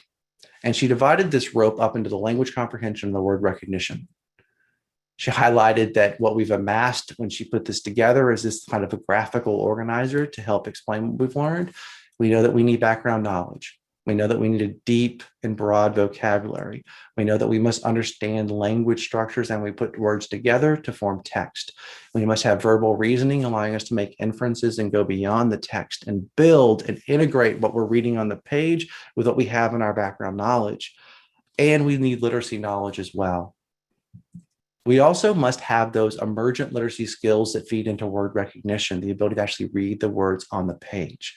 These include phonological awareness, decoding and spelling, and sight recognition. Through practice and exposure to print after we've been directly taught and given the skills we need, we become increasingly automatic with these bottom strands of the rope as they become tightly woven together and solid and strong. And as we start to develop and build on what's on the top hand, we become increasingly strategic, and we are able to deploy these without much effort at all into becoming skilled readers who are able to fluently execute and coordinate word recognition and text comprehension. And just to borrow from Ken, we do this bloody fast and without a lot of thought once we're proficient readers. Which brings us to, well, what does the science say about how we teach the what? How should we teach students, especially in the early grades, where our knowledge base is the greatest when it comes to a scientific knowledge base? Now, this is where I want to start a possible point for later. Clarity on what and how to teach comes from consensus. And it's important for us to remember that aspects of the science of reading are settled science. Thoughtful dialogue among all parties is the only viable path forward for us to build on the massive investment that has been made in the United States for over 3 decades due to the tireless effort and championship of many people for a long time to establish the networks of researchers across the country who have had centers doing stuff that lets us know what works for whom and how it can be done. There's plenty more to be learned, and there's some stuff that's unsettled science. And so we still need to be supporting those people who are doing the basic and applied work to understand that. However, the time has come and gone, but is still ever present, and we can still capitalize on it for us to translate what we do know and is settled into practice for the betterment of the students across the country in North America. Because conflict of dissent hinders the translation of research into practice by disrupting channels of communication that we should leverage in support of implementing evidence-informed practices for the betterment of students across the country. One thing that we can draw on are consensus documents. Here's an example of one. This is a IAS, which is the research arm of the Department of Education in our country, document that researchers came together to look at all of the funded research, all those millions of dollars funded on early grade literacy efforts, K through 2, since the publication of the National Panel Readings Report in 2000. What have we learned? What's been added? Well, they had some recommendations. Recommendation 1, teach students academic language skills, including the use of inferential and narrative language and vocabulary knowledge. Directly teach kids academic vocabulary. Teach vocabulary when students listen to and read text. Use targeted vocabulary words in other contexts to reinforce learning. Directly teach grammatical structure. Teach the parts of sentences. Directly teach text structure. Teach the components of narratives and informational text. Inferential processing. Engage students in oral comprehension and reading comprehension activities that have them predict, problem solve, hypothesize, or contrast. Have students link information to their background knowledge. Recommendations 2 and 3. Develop awareness of the segments of sounds and speech and how they link to letters. Teach students to decode words, analyze word parts, and write and recognize words. Directly teach phonological awareness, words, syllables, and phonemes. Directly teach letter knowledge, letter name, letter formation. Directly teach sound symbol correspondences, letters, graphemes, diagram, which are graphemes. That means that we also have digraphs and trigraphs. Directly teach word parts and patterns, blends, word endings, prefixes, suffixes. Directly teach high-frequency words. You can link this into your decoding concepts you're teaching, but you will need to, for practicality's sake, teach high-frequency words. Directly teach non-decodable words essential to text meaning. Whole word instruction will be valuable and needed to push things forward and open up text for your young readers. And directly teach spelling patterns. Write and recognize words. Spelling, oh my goodness, matters so much.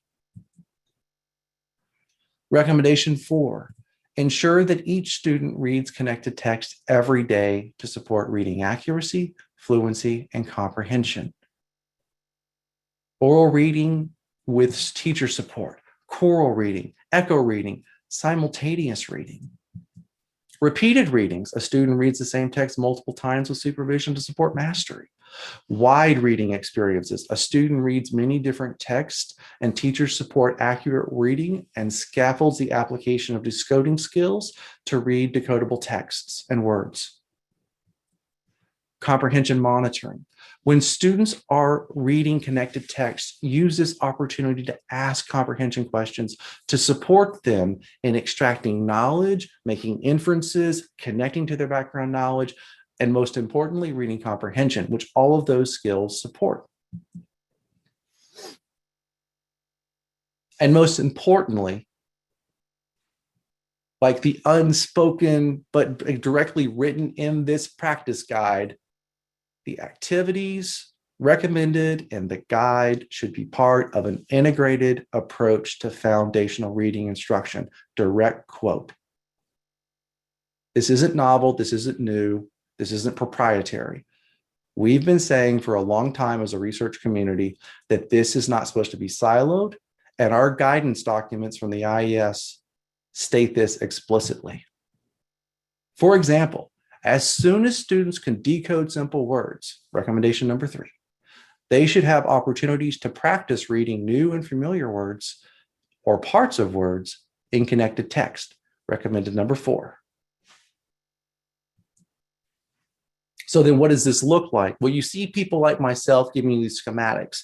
And I guess some people have taken this to think that we're proposing this should be siloed somehow. But that's not the case, and that's not what the research says. At the bottom, I highlight that this is going to be based on direct instruction with ample opportunities for the teacher to model, to guide, for lots of opportunities for practice, and with immediate corrective feedback. That's just good learning science there. It's how we learn. We're going to want to build in all of these types of activities, and we're going to want to make sure that they're integrated across the day. Which brings us to 5 characteristics of effective instruction that we can grasp from the research literature. Explicit instruction with modeling. We should be explaining concepts using many concrete examples, consistent direction, and clear statements. Systematic instruction with scaffolding. This refers to the organization of the instruction, the sequence in which new content is presented. Teachers must provide enough support for students to learn. Frequent opportunities for practice. The unsung hero in any day is the opportunities for children to actually practice and do things for themselves. To learn something well, students need to practice what they are learning, and they also need to use what they are learning. Immediate corrective feedback. Immediate corrective and affirmative feedback supports learning.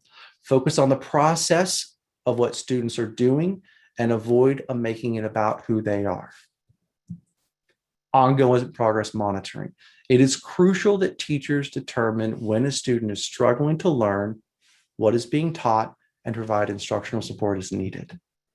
Effective reading instruction is built on directly teaching the concepts and skills students need to comprehend written language. Not all students acquire these skills with the same ease, necessitating the differentiation of instruction at the student level. But we're here with policymakers. We're here with the people that are trying to make this happen at a higher level. So let's switch this over a little bit to implementing the science of reading. We have invested heavily in efforts to better understand students' assessment instruction. But what do we know about what everyone else should be doing to help ensure that teachers are empowered to engage their students with what has been learned from that investment? Because there's lots of layers of adults in the ecosystem of education. We got policymakers and legislators. We got folks like you who are at the State Department of Ed. We got educational service centers and cooperatives. We got school district folks. We got schools. We got teachers, and we got students. And all of these layers can either rise up and support and buoyance and lift a child and the teacher up, or they can crush and smash them.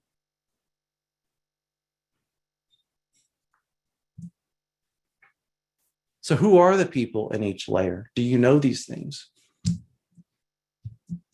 What are their responsibilities? What are they tasked with doing? Because anything that we're doing should be supporting that buoyancy that lifts a teacher and a student to a space where they're enabled to do the work that has to be done. Because let's be clear, the student has to do the work, and the teachers create an enabling context that allows the student to do that work. And everybody around that teacher has to support that work. How do they support student outcomes? We always hold teachers accountable for student outcomes. How are we held accountable for student outcomes? What are the valid and reliable indicators of efficacy to track their efforts? They can't just be third grade reading tests. That's nonsensical. One, I've waited 4 years to get that indicator. How do we know if any state initiative is actually working, how it's working, when it's working, and where it's working? What sources of data are you going to need to get those measures to inform your understanding of efficacy in your efforts? And what do all of us need to know to play our part in this? As we can see, a considerable investment is made in human resources. And anybody who's ever held a grant or had to do budgets, many of us on this call, if not all of us have, the human line of people is the most expensive.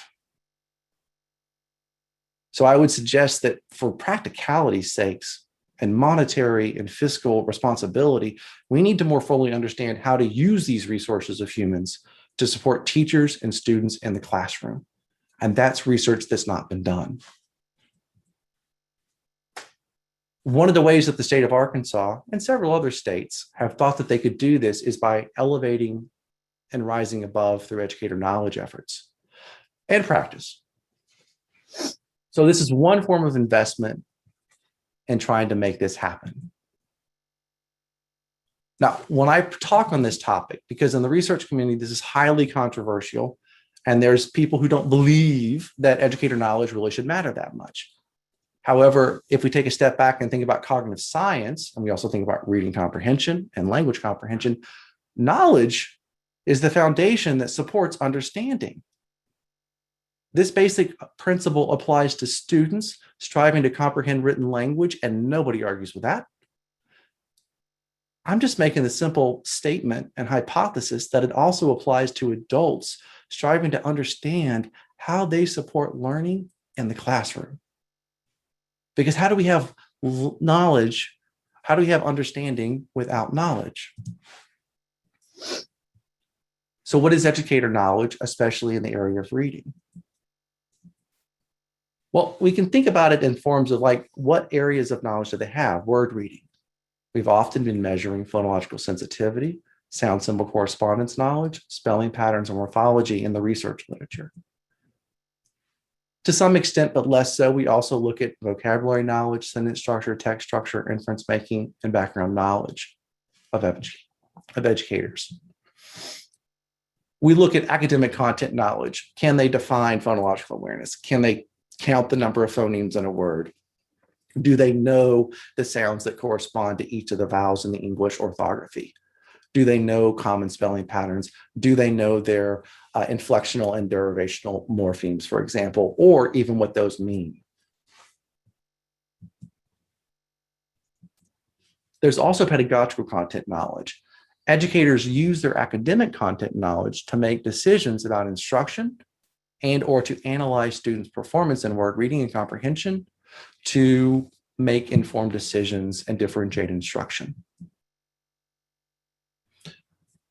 So we know relatively little about the levels of knowledge held by individuals other than classroom teachers due to limitations in the current research base. We also know relatively little about the extent to which knowledge predicts student reading outcomes because little research has tried to connect those two things. So in a recent study that we published, as part of this RISE partnership, we were able to actually look at, across the state of Arkansas, people in different roles. We have classroom teachers who went through the RISE initiative. We have reading interventionists, and we have special educators. You understand that the numbers with lots of classroom teachers are, every school has lots of teachers, fewer reading interventionists, fewer special educators. So just the structure of sampling is going to reduce that unequal sample size that we have. The RISE initiative also prioritized classroom teachers. When we look at the knowledge that they have, they didn't do so well on our 50-item multiple choice test question of academic content knowledge in phonological sensitivity, phonological awareness, decoding, spelling, and morphology. And sadly, it was the special educators in our sample who had the least amount of knowledge. And sadly, 85% of third grade students with a disability in Arkansas failed the state reading test the year that we collected these data. Those are the kids that need somebody knowledgeable about reading the most, and they were the least knowledgeable in our sample. We didn't publish these data in this report that I'm presenting down below in the citation there, but the admins in the buildings don't know much more or any more. So there's also an area for that. So this is a common theme that you hear, which is educators lack academic content knowledge to drive the instruction that needs to happen in their classrooms. That special educators need to differentiate instruction and provide the most intensive form of reading instruction for their students. And again, as a reminder, reading disability is the most common form of learning disability in the country. But the $1 million question is, does classroom teacher knowledge actually predict student reading outcomes? So to look at this question, we took beginning of year knowledge from teachers before they went through the RISE training, and we just looked and said, does that predict how well their students did by the end of first grade and by the end of kindergarten? And you can see that we have a large sample of both teachers and students. And we have a fairly, we got the breakdown here of the academics, but for time, I'm going to move on. And what we found is the usual suspects at the student level predicted. Those kids on free and reduced lunch didn't learn as much across first grade as kids who were more economically advantaged. African Americans didn't perform as well as Caucasians, nor did English language learners. Arkansas is a unique state. Almost uniformly, the English language learners in Arkansas are Hispanic. That's about migration patterns due to work opportunities historically that have been in this state and what draws people up to the state of Arkansas. But interestingly, when it comes, and the same pattern holds for comprehension skills. But most importantly, the teacher's level of knowledge predicted how well her children would learn foundational skills. It didn't predict comprehension though. We have a new test that we're developing and are actually norming in schools across North America, including Canada, to try to expand. We expanded and we actually get both the pedagogical content knowledge and we've added comprehension domains to our test. It helps to try to get better resolution on this. But we have a clear predictor. Now, to kind of sum up where Ken was, where he was kind of running behind, because I need to turn this over to Dr. Pride, but can training improve knowledge? So again, we're going to look at our educators in the RISE initiative, and you can see that we have a group of educators in here. These are the ones who we were able to get pre and post before we kind of had this project kind of shut down based on this little COVID, this global pandemic we've been going through. And as you can see, we actually saw pre-post gains as a result of going through the RISE training. So we have people gaining in their knowledge of all domains as they went through this. This was their book work, and we had intended to come in after they had gone through their practical experiences in the classroom and do follow-up training. But again, a global pandemic takes priority, and the welfare of the teachers, the parents, and the students and everybody else took precedence over us continuing to collect data and put that pressure on teachers to continue to do that.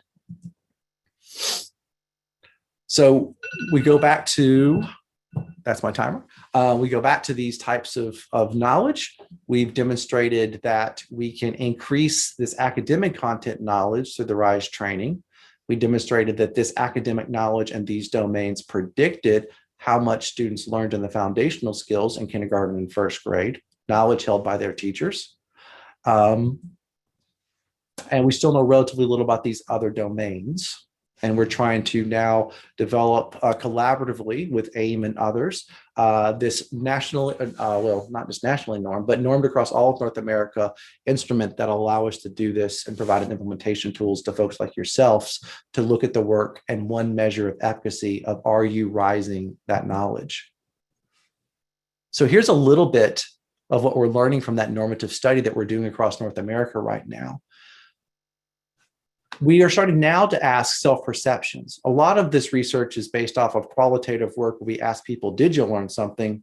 How much do you think you do? How much do you think you know? And on a 5-point Likert scale where people are very confident, you'll see that people aren't rating themselves off the chart when it comes to this knowledge. Administrators, instructional coaches, reading interventionists, special educators, pre through K through 2 folks, 3rd through 5th, uniformly, they're not just saying, I know all of this. They come with an awareness that they've got room to grow. And we measured these perception measures before we gave them the objective test to see what they did know. So what did they actually know when they took the test? How well do they perform? Well, you'll see that when it comes to academic and content pedagogical knowledge, academic knowledge here, pedagogical knowledge, they're right. They don't know that much. They got a lot of room to grow when it comes to both academic content knowledge, also when it comes to actually reading scenarios of students in the classroom and knowing how to instructionally respond in these different domains of literacy that we've been talking about. Which then brings us to another question that we've just started asking, which is, do the different educators in these different roles actually have beliefs that it's important for them to know about these things for their roles? Oops. Did I leave those data out? Oh, and that's why we need your help. So anybody who wants to be part of the study, because we don't have these data yet. And so this is an open call for anybody who wants to help us with this norming initiative to do this, because that's very critical. Because part of this is going to be changing hearts and minds, right? And getting people to understand that this is important for what they do and that they need this information. And part of what we really want to focus on with you guys, as well as with the people in your buildings, is literacy leadership. We hold the hypothesis that literacy leadership would likely benefit from elevated levels of academic and pedagogical content knowledge of literacy in support of our efforts to supervise instructional staff, lead purchasing decisions, allocate resources, and make hiring decisions. It just makes good common sense to me. And I'm striving to find the data that we need to actually provide some support for that empirically. Which brings me to introducing Dr. Kiffany Pride, who it's a pleasure to be presenting with, and to turn the stage over to her so she can explain the journey of the RISE initiative. Thank you so much, Dr. Odegard. And thank you for allowing us to share our story today. I'm going to share my screen. All right, so I want to say thank you again to everyone for being here to listen to our story. And thank you I want to say a thank you to all of our stakeholders in Arkansas who rallied around this work starting in 2017. And our story began when we knew that there was a need to build up stronger readers in Arkansas. We had a history of low scores in literacy achievement, and we knew that we needed a coordinated effort statewide to do this work. And Dr. Odegard talked about an ecosystem around this work. And we knew that was going to be really important in order to scale the work around literacy. And so uniquely, I was not sitting in this seat when we started this work.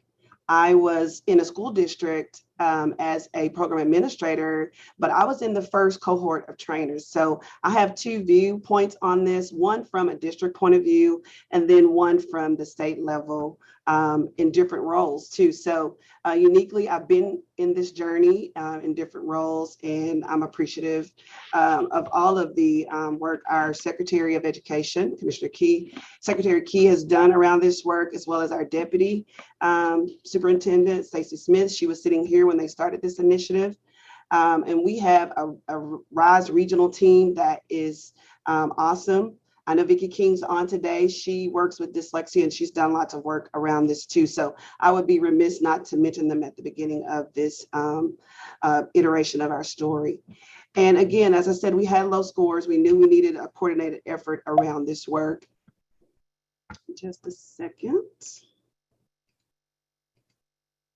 And so as we thought about this work, we thought about an analogy. And the best way to put this is that, this was like turning an ocean liner. As with anything else, we knew we would have to factor in environment, tradition. We knew it all play a role in the success of our reading initiative. And so we knew this wouldn't be a fast process, but it had to be done strategically. And with all of the efforts around it, it would be well worth it because our students would be prepared for college or career, whichever they should choose after a K-12 experience. We also knew that to build momentum and to see visibility around this work, we would actually have to be thinking about our metrics in comparison to our goals, which I will share in a minute. But despite the challenge, we knew change was undeniable. And so looking at our 2015 ACT Aspire results, and Dr. Odegard shared a bit of that, we knew we could do better. We knew our students had the capability. It was just a matter of rallying our resources and supports and keeping a steady pace around the work. And so we had 3 goals around our RISE initiative. The first goal was to sharpen the focus and strengthen instruction. And this was all about how do we build professional development experiences that were not just a sit and get. How do we support teachers in what it is that they need to know about the science of reading and teaching students, and continue that throughout the training, not just in a one-time setting, but also following up with coaching supports. And so we really went all in with training, and I'll talk a little bit more about that later. And we also had the goal of creating community collaboration. And as I talked about earlier, you can't do it by yourself. It requires an ecosystem of support. And so we established post-secondary programs alongside businesses and community partnerships that are critical to changing the landscape of literacy. And we knew that would be important, and that's what Goal 2 is all about.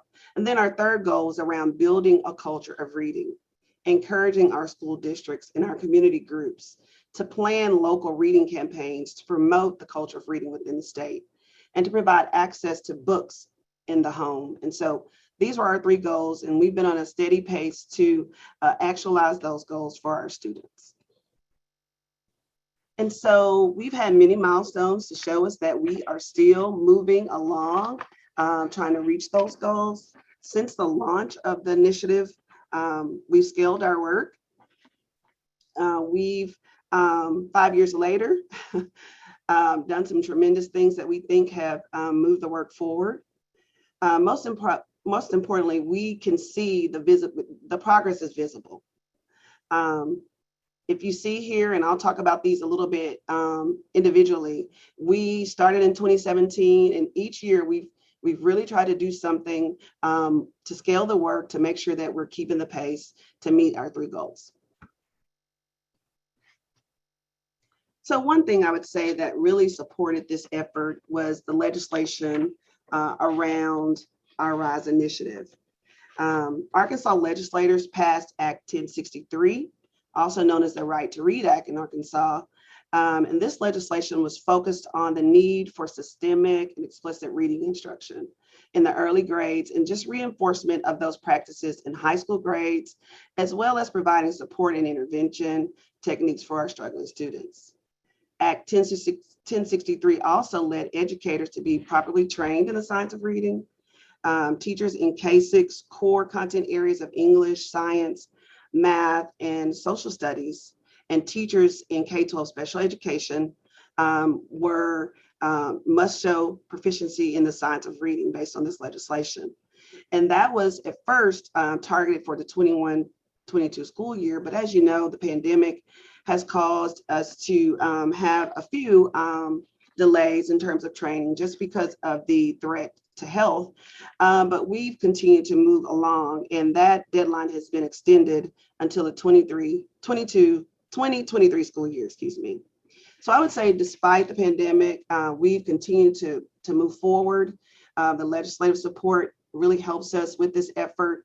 But I would say beyond legislation, our schools are really genuinely concerned about the achievement of our students and have jumped on board to sharpen the focus and strengthen instruction. And so as I think about the launch of RISE since 2017, as it relates to Goal 1, we started with K2 and 3-6 RISE. As I mentioned earlier, I was on the other side of this in a district and signed on as a trainer and found great benefit from that training. It gave me direction and purpose as it relates to literacy in my district, and gave us a focus that we didn't have before. We knew, reading was important. We did the best that we could with the research, but when we got the science of reading training, we were resolute in our efforts, and we were focused. And so coming on this side of it, we continued, as I said, to scale the work. And of course, with our 712, I mentioned that they only had to have awareness, but we had so many teachers, whether 712 or K6, to go through our awareness modules, which are provided through a digital platform. And to date, we have 285,000 completions of awareness modules. It lets us know that our teachers are interested in how they can teach our students to learn to read. And so, as I mentioned, we had that focus around K6 and 712, but we also knew without higher education and the alignment of our educator preparation programs, this work would not be complete. And so we've done lots of work with our educator effectiveness unit around the ideal candidate in our EPP programs, which is educator preparation programs, to support teachers coming out of higher ed with full knowledge of the science of reading and with a skill set to teach students to learn to read. And this year we are moving to support early childhood in terms of training for our pre-K teachers. And we have created Pre-K RISE. And so we're excited about those efforts.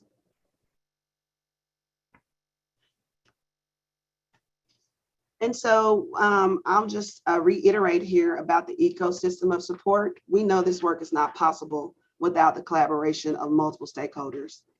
And so again, as you know, our state agency provides leadership support and support around this. But as we think about our Arkansas school districts and our interconnectedness with them, we know the importance of that and their input and their feedback around this work. We have state partners who've been instrumental in this work, and they continue to do that.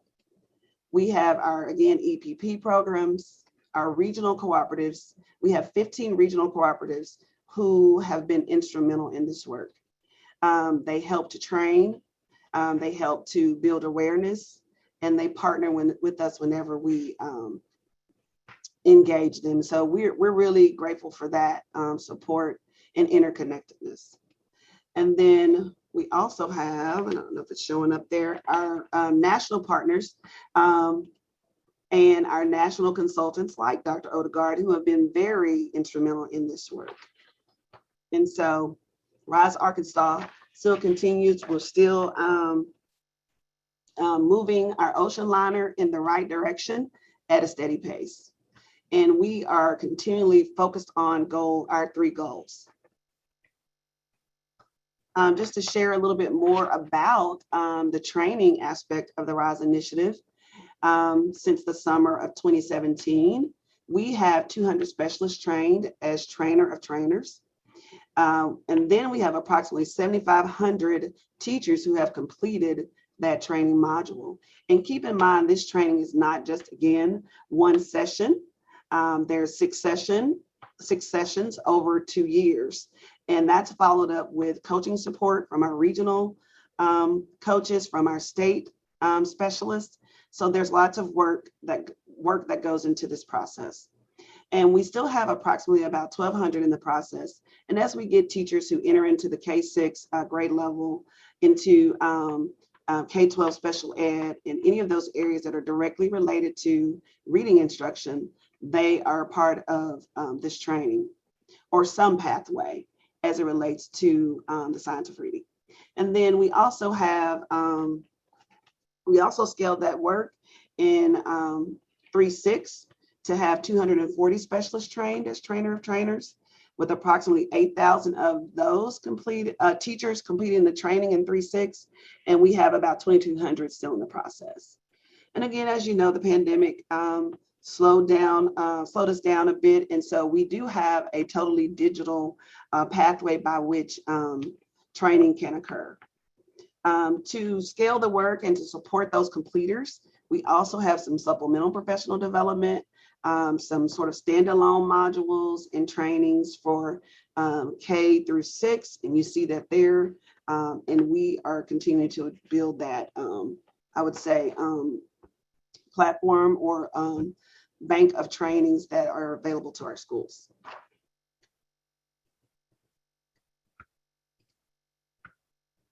All right, so in 2018, we published a report. It says a new chapter for Arkansas students. And as I mentioned earlier, this initiative is much like turning an ocean liner. It takes perseverance, innovation to keep the ship moving at a steady pace. And so this report was published to provide our stakeholders with information about our commitment to transforming literacy instruction. And it was called A New Chapter for Arkansas Students, the 2018 report. And it was all about our new way of thinking, a new focus of instruction, a new future for our state, and then our efforts around raising achievement.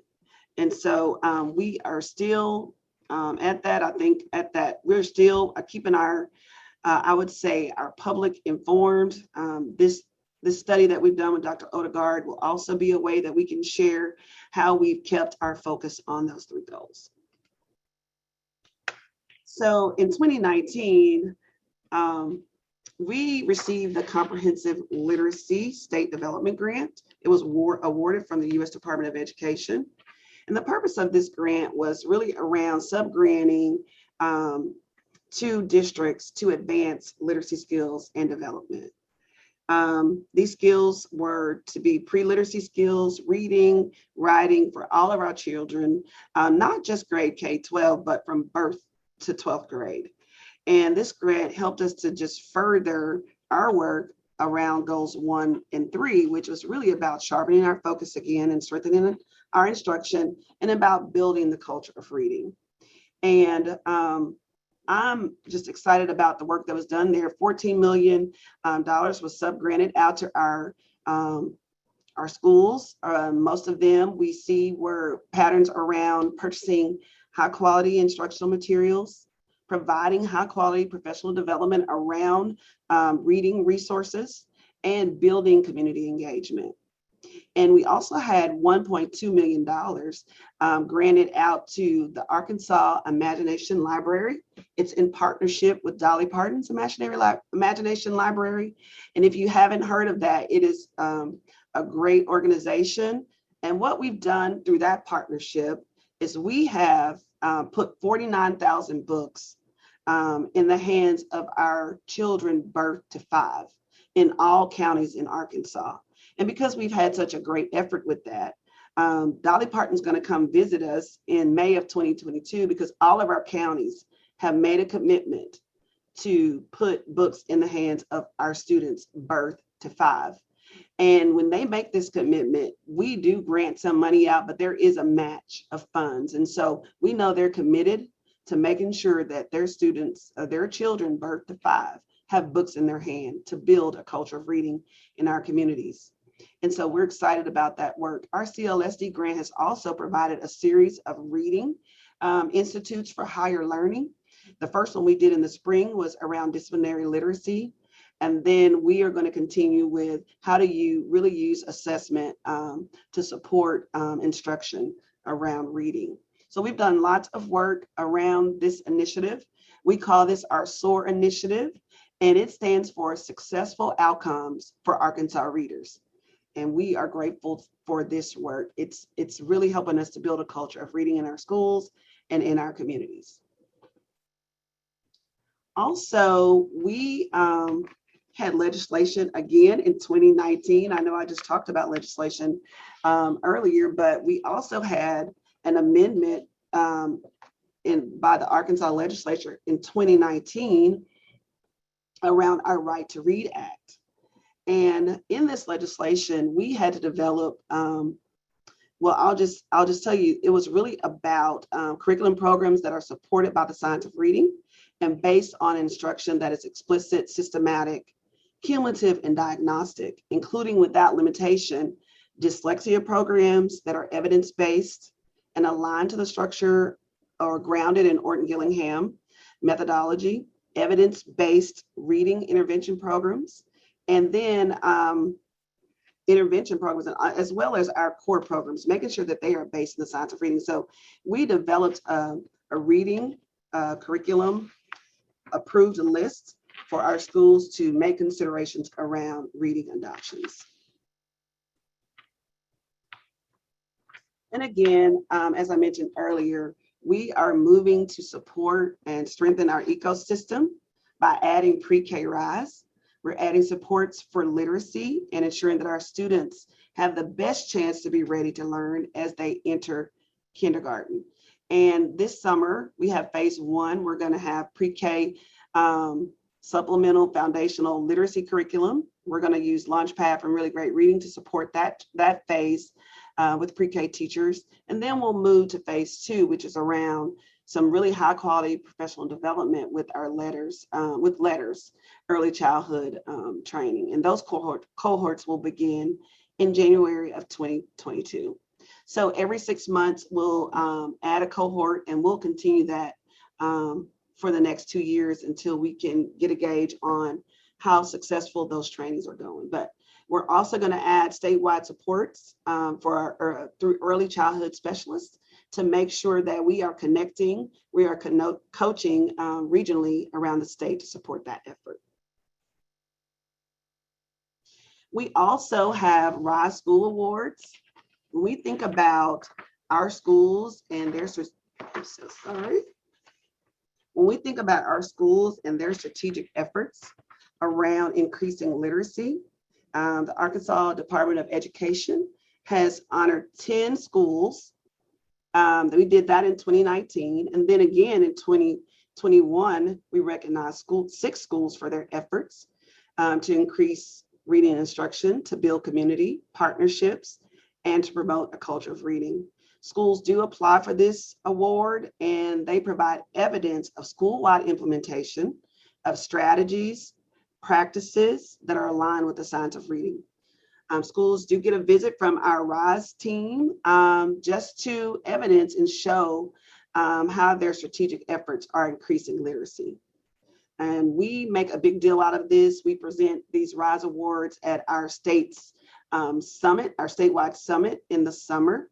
And we are proud of all of our schools as they journey to increase literacy in their community, and as they demonstrate that their students are more actively literate as they increase their efforts. We also have our RISE Community Awards, and that is something that we're embarking on just here recently in 2021. And those awards basically embrace the efforts that our communities are putting forth around building a culture of reading. We will recognize local education, government, and businesses, nonprofits, and civic organizations who are leading their effort in the community around collaboration and around building a culture of reading. So those are starting, and we are looking forward to recognizing those communities. So I know we're short on time, but what's next for Arkansas? We're going to keep the ocean liner moving in the right direction, staying focused on our 3 goals.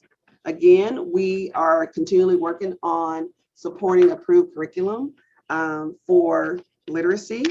We, again, are embarking on the RISE Community Awards, our pre-K efforts. We are continuing to train K2 through 6. Also, we are looking forward to scaling this work around our efforts through high quality instruction materials. We're a part of the IMPD network, which is Instructional Materials and Professional Development Network with CCSSO. And so we're going to integrate that work here. We just believe in this work. We believe in our state's vision to transform Arkansas to lead the nation in student-focused education. And so we're just going to keep moving until we reach our goals. And we are grateful to share our story here for today.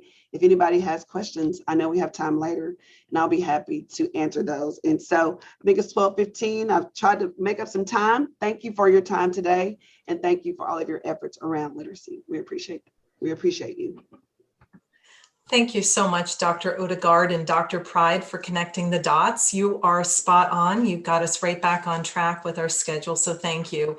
And we really are grateful to you for sharing your expertise and outlining the points of intersection between researchers and our state departments of education. We hope that each of you with us here today, our stakeholders, will consider partnering with us to advance the science of reading. Dr. Odegard spoke about his norming study. That's just one example of the much needed work that needs to be expanded. We recognize that you are due for a short break. So if you could, please take this time to stretch, grab a bite to eat, and we will return promptly at 1:30 p.m. Eastern Time for Ms. Kristen Wynn's presentation. Thank you so much. We're now going to shift to the Mississippi Department of Education. As we know, the NAEP scores in Mississippi represent an impressive return on investment. Mississippi not only created a shared vision to improve literacy outcomes, but they brought forward implementation science. They leveraged the supports within their state to build teacher capacity through coaching and training, and they extended this work to the communities they served through family engagement. Our next speaker is a true pioneer in the field. Her work in the state of Mississippi has set a model for others to follow. Ms. Kristen Wynn's service in the field of education spanned more than 15 years. She is committed to ensuring equitable access for all students to effective literacy instruction, highly qualified teachers, and high quality instructional materials. Ms. Wynn previously served as a literacy coach for the Mississippi Department of Education, a regional literacy coordinator, an assistant state literacy coordinator, and currently serves as the state literacy director, where she has worked diligently to improve literacy outcomes of schools and districts across the state of Mississippi. She is the co-creator of the Passport to Literacy and Passport to Literacy Boost, pre-K through second grade literacy, professional development training for teachers.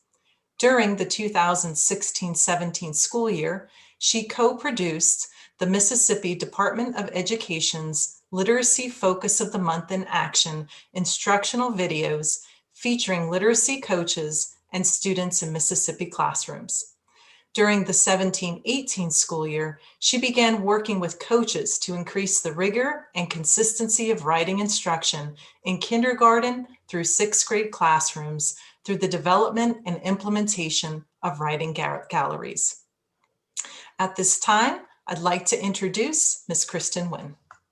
Thank you for the introduction, Dawn, and Haskins Global for hosting us this afternoon. I am proud to say Mississippi has become a national leader in literacy because of the growth and gains our students have made in recent years. Also, today I am excited and joined by my expert colleagues on this call that continuously work to improve literacy outcomes of students in our state. In 2013, let me see if, are we moving here? There we go.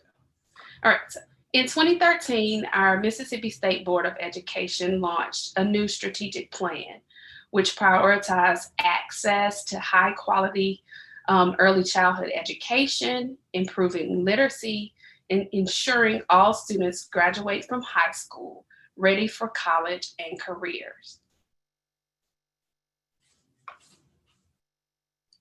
I'm not clicking. Our work is led at the department by our vision and mission. All right. Mississippi's journey to improving literacy outcomes began with a shared focus on literacy throughout our state.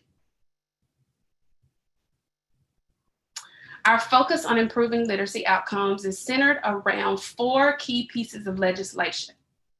The Early Learning Collaborative Act, which was established in 2013, is our state's first state-funded pre-K programs in underserved areas of the state. Our collaboratives are partnerships among school districts, Head Start agencies, child care centers, and nonprofit organizations.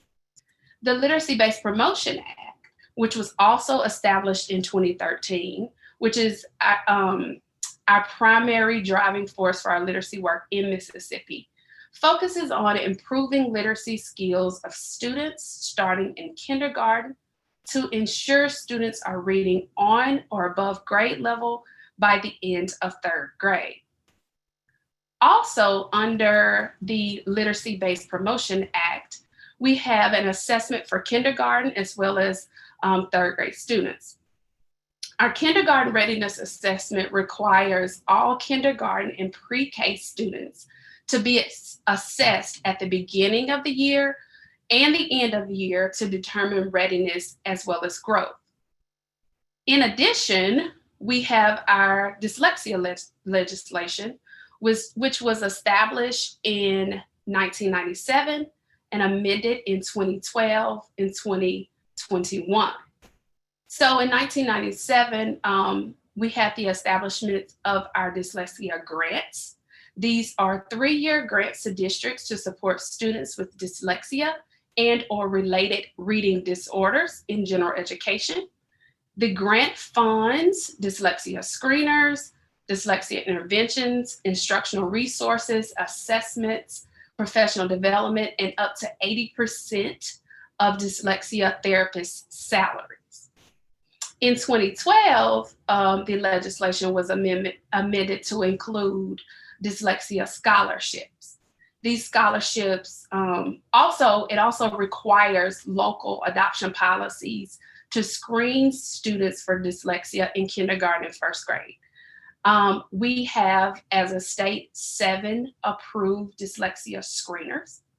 The scholarship provides funds to students to attend special purpose non-public schools offering Orton-Gillingham-based instruction by a licensed dyslexia therapist 5 days a week. So again, additional dyslexia awareness training was added to the law in 2021 that requires districts to conduct 4 hours of awareness training for dyslexia and other related disorders to all licensed educators and paraprofessionals responsible for instruction.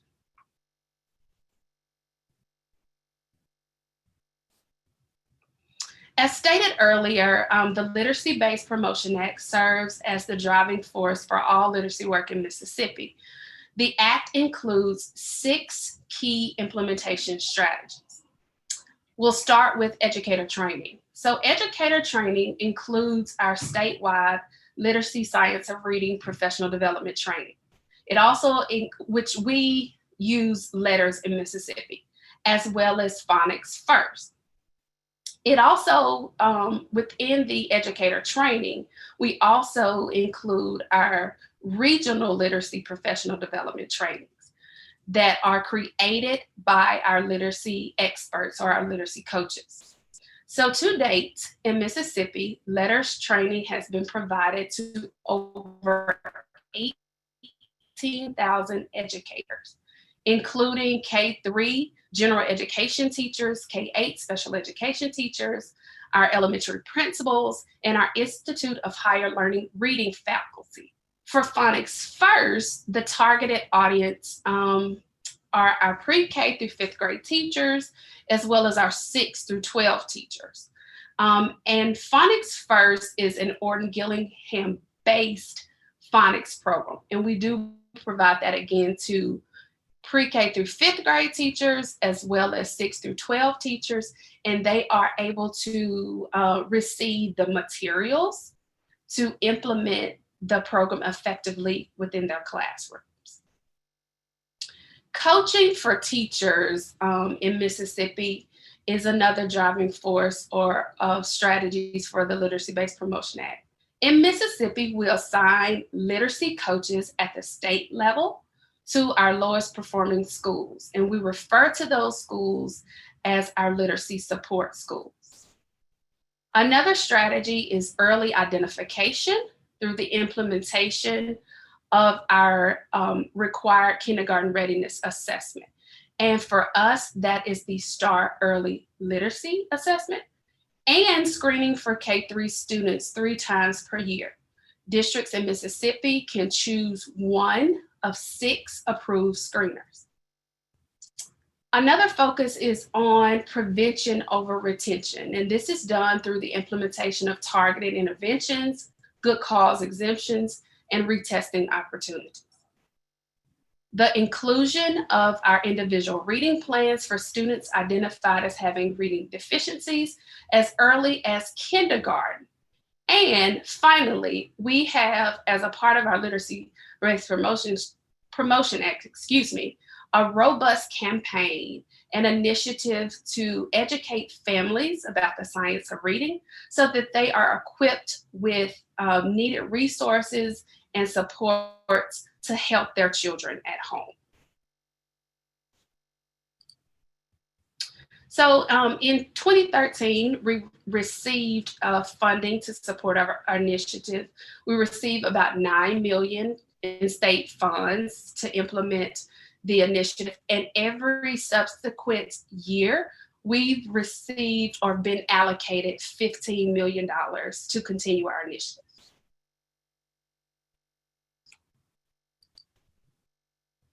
Our literacy coaching model has proven to be an effective method of transforming Mississippi schools. Developed around transformational coaching, it is a powerful, comprehensive, and systematic way to plan and organize coaching support. Our model in Mississippi is grounded in relationship building. It includes a multi-layered strategy of support. Starting with the state director, we have assistant state literacy coordinators, our regional coordinators provide support, and then our state literacy coaches.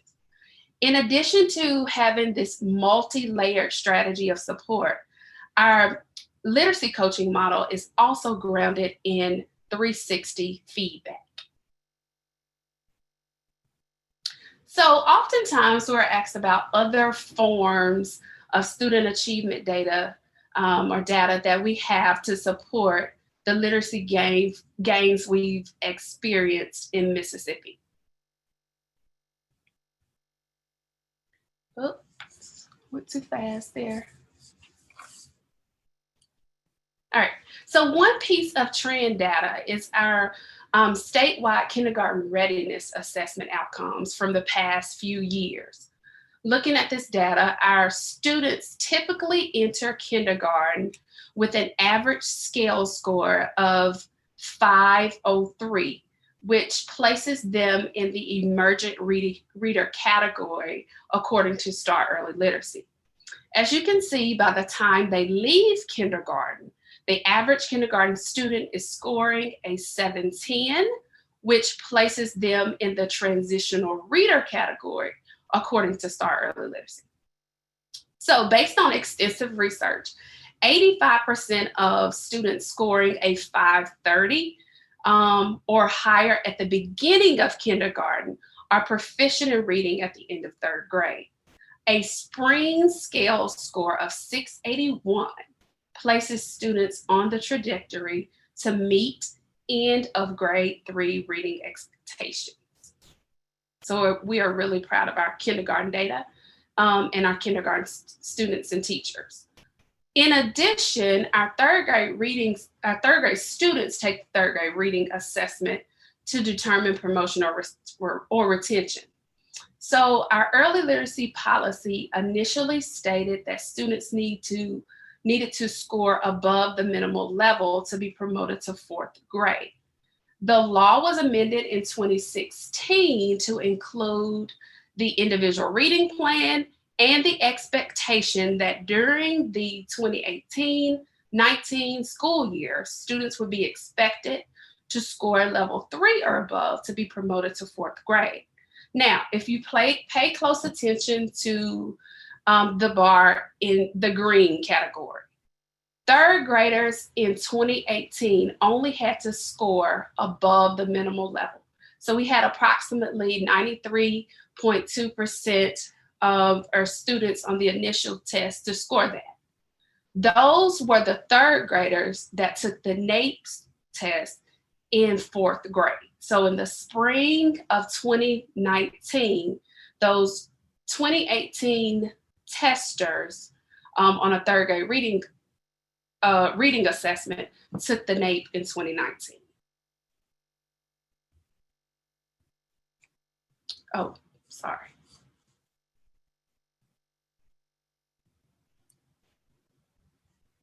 Okay, so in looking at 4th grade NAEP data, you can see that in 2013, we were well below the national average.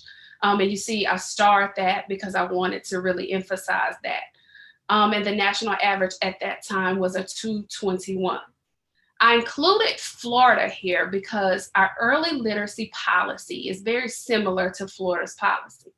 And as you can see, based on 2019 data, we are excited about the direction to which our state is headed in regards to reading and literacy.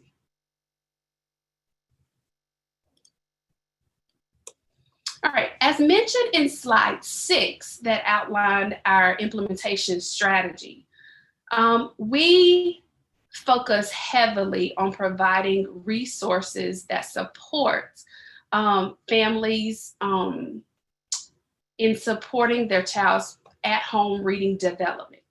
Each year, we host families as partners literacy nights across our state to provide information, resources, and literacy supports to families. So during the pandemic, we were still able to engage around 2,000 families during our virtual literacy nights across the state.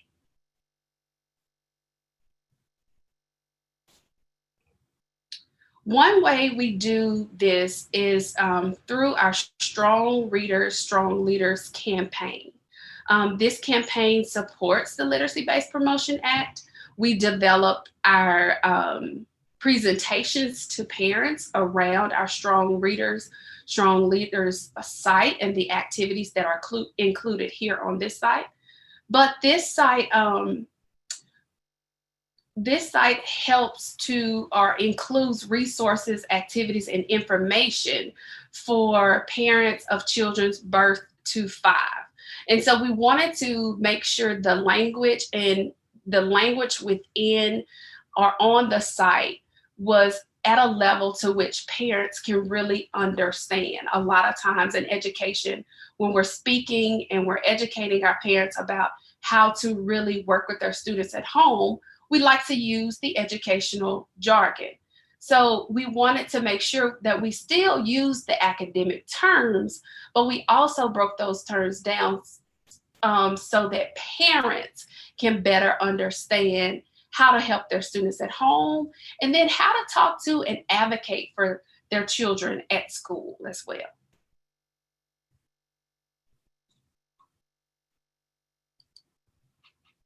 In addition, we currently have 8 Mississippi campaigns for grade level reading communities across the state that focus on strengthening community resources that support school readiness, attendance, and summer learning. Also, we are so proud of the partnership that we have with Mississippi Public Broadcasting.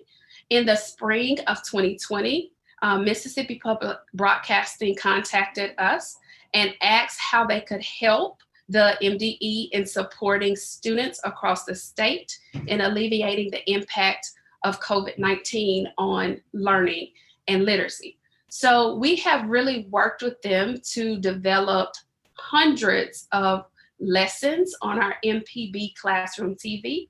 Our literacy coaches and teachers have filmed what we started as explicit phonics lessons. We've worked with our early childhood department, and they've also filmed lessons. So we know that MPB reaches 2.2 million families across our state. So we wanted to use that as a resource of ensuring students had access to instructional materials during COVID. The final resource was created by one of our regional literacy coordinators. It's called Epic Mississippi, and it's a text messaging service for parents and families. It's a free service. Epic Mississippi stands for Empowering Parents, Igniting Conversation. Its goal is to increase the oral language development in early childhood, elementary, and secondary students. It provides tips to promote literacy at home. There are currently 12 categories, ranging from topics such as social emotional wellness, conversation starters, general parenting tips, and vocabulary.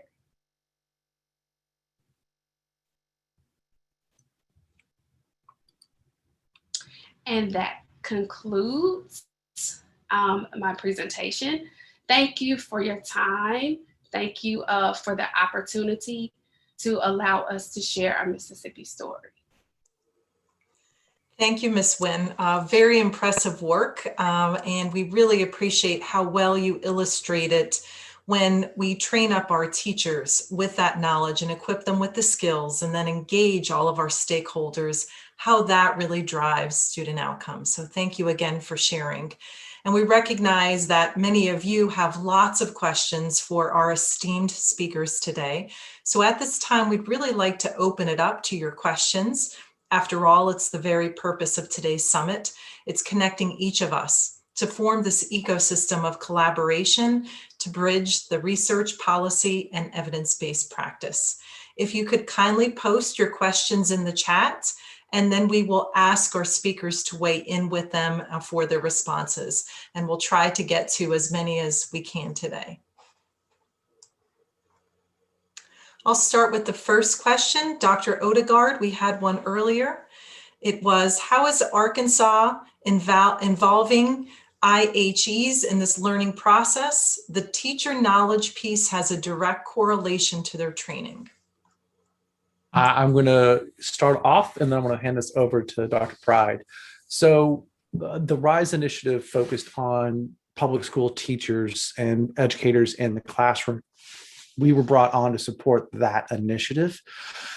With that said, and Kiffany can speak to this, there's additional legislation in Arkansas that links state licensure and education to passing and showing proficiency on an existing and different measure of educator knowledge linked to reading. That licensure rate is something that we've been talking about. So not to get technical, but in epidemiological research, there's ways of using types of time series analysis to look at disruptions in the growth or the rates. So one would anticipate that linked on to the higher education initiative to have a full syllabus review and to make sure that the syllabi in the colleges of education are aligned to the state legislation and foundational reading and skills. We should see initially a decline in once they had to pass the test in licensures on first passing the test. But then as the colleges of eds actually fully embody and start to actually teach to the science of reading, you would see that the initial first-time pass rate on those should be increasing. So we've had conversations through this collaboration about ways to do. As all of us on the phone know, we're busy doing our work and the work that we need to get done. So it's difficult for these collaborations to happen and have these thoughtful conversations. However, there are epidemiological tools that can be used to track certain initiatives, but we've not directly linked in. So I'll let Dr. Pride now hop on real quick, and she can speak specifically to the legislation as well as the syllabi review that happened at the state level. And just as an independent bystander, I was quite heartened to the fact that some colleges of education, two things that I'll notice as a bystander who can say certain things that Dr. Pride probably can't. This is like a free market economy.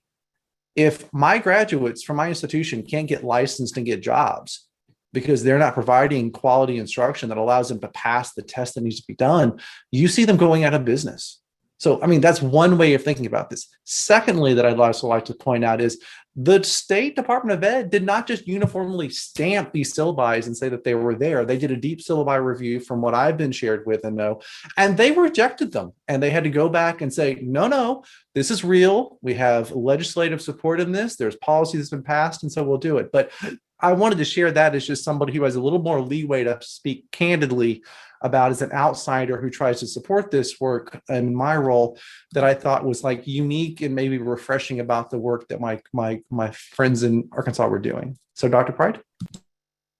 Thank you, Dr. Odegard. Yes, I would say beyond the approval of their syllabi and of course the insertion of making sure that our candidates are coming out of higher ed and they have to take that assessment. We've also, in partnership with our Educator Effectiveness unit, again, I talked about this earlier, we've developed an ideal candidate profile, and we work with our institutions of higher education to support the work around that ideal candidate profile. So we have series of trainings with them. Our Educator Effectiveness unit has monthly meetings with those deans, and we're often from Learning Services a part of that, whether that's sharing information with them, answering questions, and just I think the most important part that makes this such a great partnership with them beyond just having requirements is that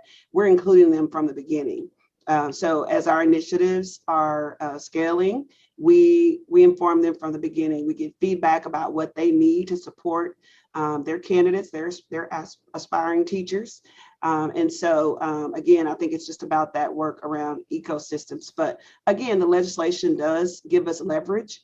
But also, I do think that including them on the front end in terms of scaling the work has created a true partnership around authentic work for boosting the science of reading. Thank you for that. We have a question from Dr. Whedon in the chat. This is a large one, so perhaps we'll take it in sections. I'll read it all at once, and then I'll open it up to our speakers in terms of whoever wants to weigh in on it. What are the considerations for third grade retention having unintended consequences? Most certainly, students who are retained may very well be dyslexic and unidentified. The pandemic has exacerbated this effect. Also, has looping students with a knowledgeable teacher been a consideration in any state initiatives to accelerate student learning? What are considerations for superintendent, principal, and curriculum and instruction preparation programs to ensure they have been successfully apprenticed to successfully scale the science of reading? Dawn, can I start off by putting a little bit more context to Dr. Whedon's based on a study I didn't highlight that we published off of the RISE initiative. So one of the things that we were able to also get from the state of Arkansas because of its dyslexia licensure is they have also a database of every single student. And so I knew if a school had identified a student with dyslexia. And one of the troubling and heartbreaking patterns that we saw was in second grade. So, and Dr. Wheaton is well aware of my JLD publication on this topic, that disproportionately African-American students who I controlled for and had the characteristics of dyslexia and were equivalent in economic status as their white peers were half as likely to be called dyslexic in public schools by their teachers, which did not provide them with the state protections that would have come along with that. So there's a larger context here as well that we were learning as part of the RISE initiative when we looked at the demographic data in the state, is that we were learning, and that was not necessarily news, unfortunately, to Dr. Pride and the others, is that it was an active thing at the state that they were aware of. We understand that African-American children, in particular males, are disenfranchised and not served as well. And then what we were able to highlight was that there was a contextual factor. One, schools that had poor core systems to support reading of all students were less likely to identify dyslexic students, and African-American students, even controlling for those student factors, were less likely to be identified. Hispanics a little bit less, but African-Americans predominantly less. Thank you, Tim. Would someone else like to weigh in on that, even from the considerations from superintendent, principal, and curriculum instruction preparation programs? Like to disclose something. I had the opportunity to lead the 7th largest district in the country's work. That's the Houston Independent School District over a decade ago. And unfortunately, I didn't know what I didn't know. I had a great university experience, but I never even heard the word dyslexia. And I most certainly wasn't apprenticed in scaling the work responsibly based on evidence. And I believe the forced multiplier must be this area of focus. We learned the hard way that when we trained a critical mass of teachers in the science of reading, but did not equip leaders to support them in the work, it was not sustainable. And that has begged the question to me about what is the appropriate progression of a responsible rollout of a statewide or a district initiative in terms of prepping the system for change. And I don't have all the answers. I'm exploring those answers, but I think there's just some really common sense infrastructure, prepping systems work we need to think about to grow together in this work. Dawn, I can speak for us just a little bit in Mississippi. One of our Literacy-Based Promotion Act strategies is prevention and intervention over retention. So we try to spend, and I don't know if this answers a portion of your question, but we spend a lot of time in our state training our teachers. Prior to 2013, we were, like other states, a majority whole language state. So when our coaches came in 2013 and in 2014, we spent the majority of the time coaching or training our leaders in the science of reading, as well as our coaches that would be placed in the lowest performing schools before we even tapped into our teachers. Because if you're going into a school or you are a leader in a building, you need to have an understanding of the science, I believe, first. And so as we begin to roll out with our letters training, we came simultaneously with letters training. We also had these regional professional developments that were developed alongside of our coaches. So we have letters, which is the big statewide. We offered it again to our K-3 educators, our higher ed faculty, because we knew that we had to also start there, that we needed teachers coming out of our ed prep program prepared. And so we started, and we were kind of building, we always joke about it, we're building the plane and flying it at the same time. But in addition, we were giving kits. So teachers come to letters training, and it's heavy. That science of reading training is really, really heavy. So our coaches were working alongside our teachers in our lowest performing schools, as well as our paraprofessionals, because our paraprofessionals also touch our students. So they needed to be trained as well. So the coaches worked alongside teachers to help them take what they learned from letters and implement it with their students in the classroom. So all of this additional professional development that we did, including our literacy focuses of the month, all of them were the application of the science. We focus on the application of the science, because what we talk about in our leadership teams often is that The research is moving at a different pace than what's happening in the classroom. We want the research to move into the classroom. We want to see change of practice, but it's not happening like that. So we almost have to take this body of research and break it down to the classroom level. What does it look like with my kindergartners who come to me and they have no pre-K experience? Where do I start? And so we have to have the boots on the ground to be able to help the teachers, the paraprofessionals, the administrators. And it was a hard job for us to change practice in Mississippi. And we're still working at that level. But I believe providing the ongoing professional learning and coaching to teachers and not leaving anyone behind. That's why we really focus so heavily on families too, because as a parent of a dyslexic son, I have a child who's dyslexic. I have an understanding of what he needs. And so we try to make sure that we empower our parents to help them understand as well. So I hope that answered part of your question. Thank you, Kristen. No, it speaks to the importance of a systems-based approach. And number one, it starts with leadership, right? And then it's the involvement of all stakeholders. We see in the systems that are successful, they start with training their leaders, their administrators first, so they can put the proper systems in place. So absolutely a key component of this. I'd like to direct a little bit of this to Dr. Gillis. Dr. Gillis, I don't mean to put you on the spot, but I know a lot of your work really speaks to the application as well as the leadership in terms of what you do in your current work. So would you mind sharing a little bit about your model and the success of that in terms of rollouts? Yeah, happy to do that, Dawn.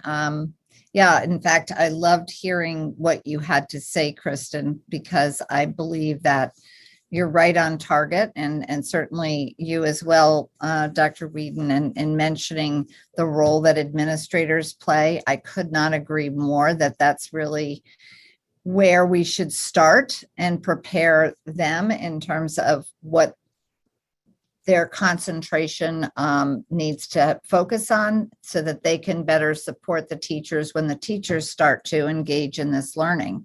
And the fact of the matter is they're the people that are going to be evaluating the performance of the teachers, not the coaches. And we make sure that our coaches maintain a trusting relationship with their teachers. Therefore, they cannot be perceived as evaluative in any way, but rather, the people that are going to be engaging in this work collaboratively, working in the classroom, like you said, boots on the ground in the teacher's classroom, showing them what these evidence-based practices look like, and, scaffolding their own learning using the gradual release. Principals have to work with us on that front, but they actually have to know what to look for in the classrooms. So a lot of the work that we do with administrators is help them see, first understand at a theoretical level what the science of reading is, but then most importantly, what does it look like? So we have them view videos, we have them look at videos together. What do you see? What are some of the practices that we just described? Sort of more of at a theoretical level. Well, what does that look like in the classroom? What should we be looking for? And really getting more into the fine-grained pieces of phonemic awareness and phonics, vocabulary instruction. And they actually really find that very, very helpful and informative, and know that they are the key to really the success of their students. It's a labor-intensive process. Oftentimes, administrators are busy doing so many other things that they don't necessarily see themselves as having to be content experts. They don't have to have the deep content that the instructional coaches have, but they certainly have to know and appreciate at a certain level what to look for, and then also what their teachers need in the way of supports. Dr. Gillis, there was a follow-up question regarding those videos. Are they available on a website? Yes, as a matter of fact, we have a YouTube channel where you can see those videos, and they're categorized by domain. So there's videos related to phonemic awareness, to phonics, vocabulary, etc. I wish we had more, but there are other places where you can go and find these videos. Even using videos, if teachers are willing to be videotaped, I find it's also very effective to use the videotapes for the teachers in the schools.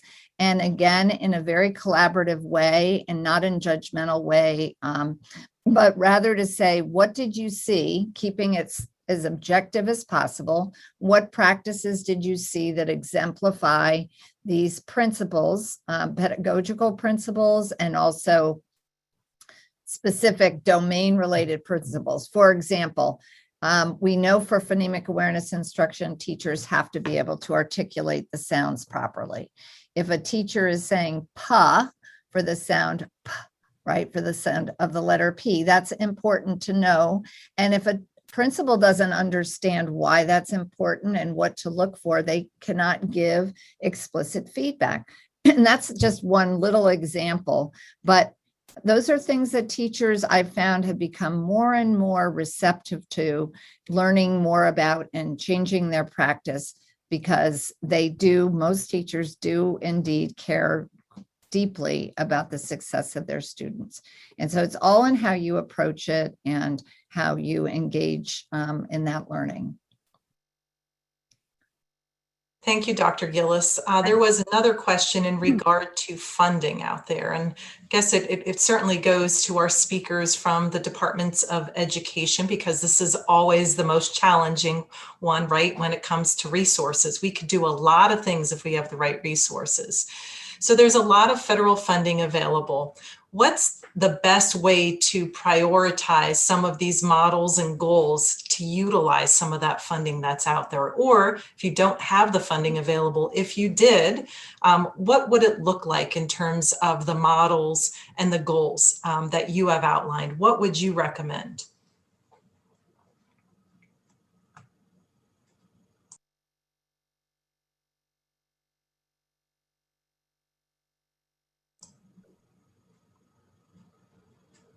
So I'll just add right now, I'm not sure, you just gave me sort of an edutopia question there, but I would say that as we think about high quality instructional materials and some of the funding that has come down from ESSER, one of the things that I did appreciate, I don't really have an answer right now for what I want in terms of our goals, but one of the things for districts to be able to supplement and upgrade curriculum tools was really important, because they need a great start when it comes to teaching the science of reading. And, so much teachers have depended on Pinterest or other things that may not be reliable in terms of supporting our goals. I thought that was one thing that was really helpful, but anything around making sure that teachers have or districts have that incentive funding to support high quality instructional materials. It's so important to the work that they do. Gives them more of an opportunity to be collaborative around research, evidence-based resources, and they can do what they do best, which is engage students in learning once they have those tools. So some of that is really important to our work right now. And so I would say that would be really important. And then again, any supports around being able to scale the work around training is always advantageous when you think of funding. Thank you, Dr. Pride. That's very helpful. We've had some questions in the chat regarding professional development and training, and Dr. Gillis spoke to this point. Obviously, we have AIM Pathways that addresses a lot of these areas of professional development, along with NIHouse education. Dr. Whedon can certainly speak, and would love to hear more in terms of how she addresses these. But from a pathways standpoint, we always recommend training to start with leadership and pathways to literacy leadership. And we talk specifically and work with our leaders on systems-based leadership, everything from a literacy plan to implementing a literacy block, as well as MTSS. All of those important levers in the system that they are in control of and have to make sure it's set up for success with embracing the actual science. We have the that we tend to then move into that basic course of the foundational of reading, our pathways to proficient reading. We now have a writing course. And then I know a lot of our state departments of education talked about an Orton-Gillingham-based methodology. That is our newest course that we've rolled out, because we recognize we have to address all layers of MTSS, right? It's not just enough to take one course and think, I'm ready to launch now as a teacher. No, that's your first foundational course. You have to layer in a lot of expertise to really be able to drive those student outcomes. Dr. Whedon, would you be able to share some with the group in terms of how NIHouse approaches this? Be honored to, Dawn. Thank you. And I want to shout out my friend, Dr. Elsa Cardenas-Hagan, because what I'm going to share is really built up on something that started in the Valley over 20 years ago, funded by the Barbara Bush Foundation. What I say I see and experienced is initiative overload. I remember what it felt like to be in the hot seat as an assistant superintendent. And I didn't take the time or have a shoulder partner to help me map my resources. State departments and districts have the ability to leverage 3 variables: time, talent, and funding. And that process that I really enjoy going through is to unpack those resources and map those resources. And as you said, Dawn, across all tiers of instruction to see, do you have a literacy safety net and which threads are frayed? And when you unpack, it allows you to systemically, strategically abandon practices that are not working or may actually be malpractice. That allows the system to breathe and create the space to introduce what is evidence-based. That is the most important thing to do. And then to think about this in multi-phases. We know there's no quick fix, no silver bullet. It's hard work, as we heard from the presenters. And so that responsible rollout needs to be designed by a cross-purpose team in an unsiloed manner. Often, principals are hearing from SPED, this is a priority. EL, this is a priority. Everybody's, shooting their priorities at them. And in terms of a coherent communication strategy, that is often lacking in the systems that I see. But when they do that work of mapping resources, strategically abandoning things they shouldn't be doing, communicating effectively, it doesn't matter whether it's Appalachia, majority African American, or EL, double-digit growth is the result. And I think that's something in pre-service preparation programs for superintendents and leaders, we should be teaching them how to plan the work the plan, and make sure it's the right work. Thank you, Dr. Whedon. Well stated. Elsa, is there anything you'd like to add on? Oh, you're muted. I apologize for that. Thank you, Dawn. Thank you, Dr. Whedon. I just would like to add on, and we'll talk about sustainability because of our partnerships, with the NIHouse Education Center and all of the state efforts. We've been able to keep this work going for close to 25 years now. So talk about sustainability, and that's been with, I guess it's been now about 10 different superintendents during that time. They're elected, new elections come. But what the other thing that was so important in the work is we had a strategic plan in place that was a community strategic plan. And so that was so important, getting the business leaders, the community, the parents, the educators, the leaders. And it was through this work then that, served as a model for, Texas's reading initiative that we began in the 90s. But there's, and I see the wonderful work of Mississippi and Arkansas, and, Tracy's talking about the efforts in Texas. And so what I do see is, having this strong community, and I loved seeing them, the Mississippi story, including the parents.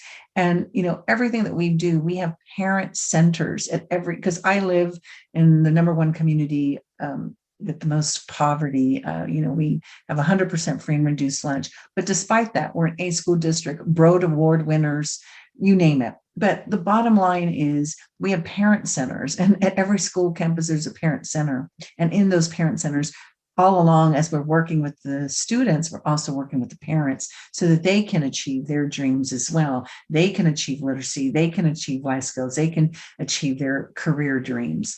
And so that's so important. And then our partnership with our community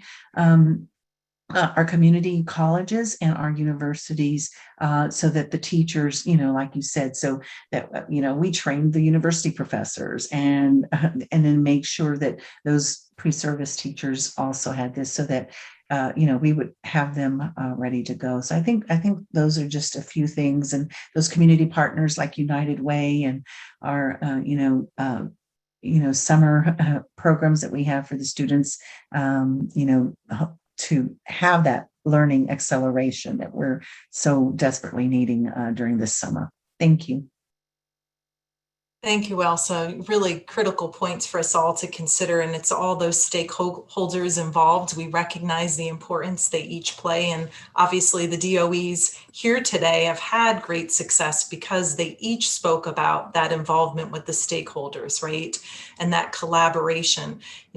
From being at the district level for many years as a central office administrator, I can tell you that a lot of times, we are forced to operate in isolation, and it is unproductive, and we find ourselves making those same mistakes over and over again. And where we really fall short often is that implementation science, because we don't understand it and we don't have access to the researchers. And if we do have access to some of it, we're not sure how to translate it or apply it. And then what really is the subtle science? What should we be using, right? It's all of those challenges that we often face. So it is really refreshing to bring a group together that we have here, everyone on this call, so that we can create our own village to help network and support one another in our efforts, so we don't feel like we're recreating that wheel again and again. I think there are a lot of lessons learned from all of the folks on this call. If you don't mind, we have Dr. Maureen Lovett with us today, and her work in Canada. We've learned a lot from it. Dr. Lovett, is there anything you'd like to add in terms of this type of network that we create in terms of stakeholders and the systems that have to be in place? What models are really working well in Canada? Well, I must say, I don't know that I can speak for all of Canada, Dawn, but I must say that I really felt a strong affiliation with some of the principles outlined by Margie and by Kristen, and this notion in particular of building a community of coaches and trainers who can go in without judgment, start with the teacher's current level of experience in the classroom, and really collaborate and support them as they move to a new understanding of research, of the science of reading, of how to look at a trajectory and what is a good, healthy trajectory of oral language and reading and knowledge development in kids, particularly for the kids who struggle and are starting at a point where they're particularly challenged either by neurobiological challenges, environmental challenges, whatever the causes and etiology. The idea of kids who come to school not ready to learn and without a speaking and listening and understanding brain that's really well tuned to having the circuitry of reading and learning from printed language superimposed on it. I think that relationships, at least we've found in our outreach work, where we've taken programs that we've developed and evaluated in controlled designs in laboratory classrooms, and then when they've been shown to have good evidence-based merit, scaled them up and moved out into schools and communities, always always meeting the schools, the parents, the teachers, the administrators with an atmosphere of being excited to work with them and acknowledging how difficult it can be, and really supporting them with a great deal of respect for them. So I guess our experience has been one that's very congruent with what Margie has found, has worked through her work, and the wonderful examples we've had today from Arkansas and from Mississippi on systems that have undertaken a change and really seen, I think, relatively quickly, good results in terms of the outcomes of children and teens. I think it's a time to be very encouraged. And although there's a great deal that we don't know in terms of implementation science, I think we're already starting to see and to reap the benefits of applying the science of reading to practice. Thank you, Dr. Lovett. Wonderful points in terms of what really has to be in place for those systems to be effective. We're getting some questions in here in terms of then measurement, right? Assessment. How do we, once we're advancing all of these efforts and initiatives, right, to really advance the science of reading, how do we monitor the success of our efforts to really make sure we're translating the science of reading, monitoring teacher knowledge, teacher practice, and then monitoring student outcomes? And with that, I'll throw out a real tough question in terms of those end of year assessments, those high stake tests, and where do they fit in all of this? Because we do a lot of incredible work out there and we assess a lot, but what do we do with that data and what should we be using for that data? And then what do you recommend for best practices in that area? Tim, is that something you would like to touch upon for us? I can touch on a little bit. It relates back to Dr. Whedon. Oops.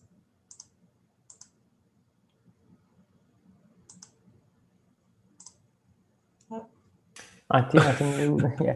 I was muted. I unmuted myself and then I got muted again. So we were click on the trigger. Yeah, I think that relates back to Dr. Whedon's earlier question about state laws or policies that may link retention, especially in third grade, back to these high stakes tests. I think one of the trends that emerged and one of the benefits of the RISE collaborative was their statewide database allowed us to start having conversations and start to contextualize what was happening historically. So if you remember back to my presentation, think about all those schools that the community was sending in students who were already failing and struggling on day one, that those teachers had to overcome. Then think about, as we modeled those data with the state, we started to see that the growth after kindergarten was different between different groups and different schools.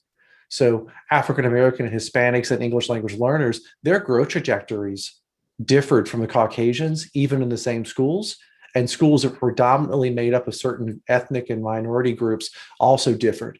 So I think that it is important for us not to challenge ourselves, to have honest conversations about where the burden of proof lies. And I say this as a person who struggled myself and was the casualty in 1985 of the first dyslexia law and the use of poor science that we now know and should abandon, and a discrepancy model. I was never given any protections under IDEA. I was never called dyslexic because I was too stupid to be dyslexic based off of a single metric, which is an IQ test.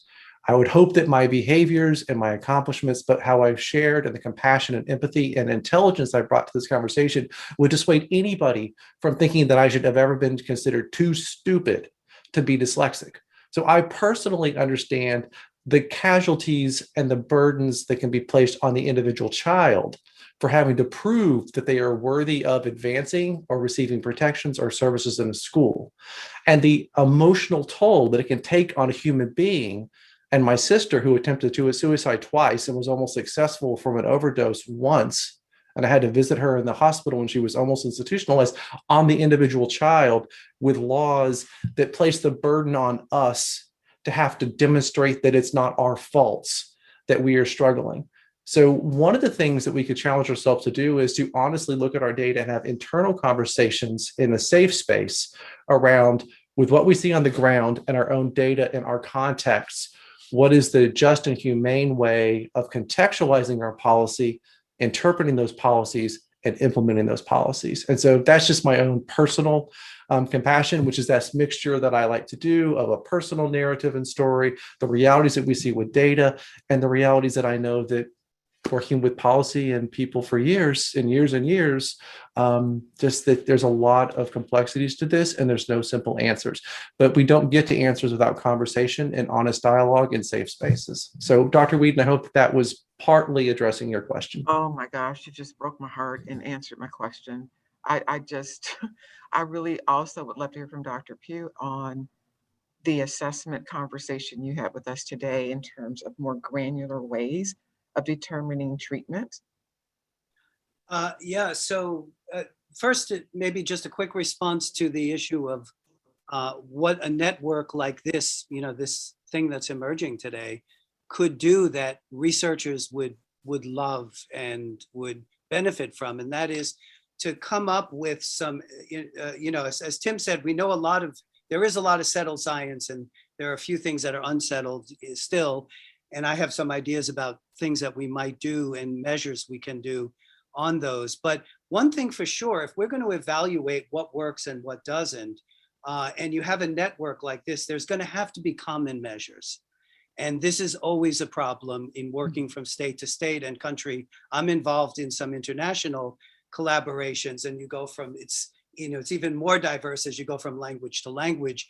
But even within our own country, within each state, within each model of how reading should be thought about, there's so much diversity. So I think one area where the feds could be particularly helpful in funding, but also a network like this could do amazing things, is toward the development of agreed upon assessments for progress monitoring that, and you might be surprised at how much you could find that there would be agreement on. So I'm really encouraged and excited about seeing all of the folks here today, and maybe there is something we can do to get sort of better assessments on that. In terms of the Dr. Whedon's specific question, in terms sensitivity, which of course I think my talk was least relevant to all of the issues of how to set up a state structure, but it is the case that we're improving, I think, our sensitivity to individual differences.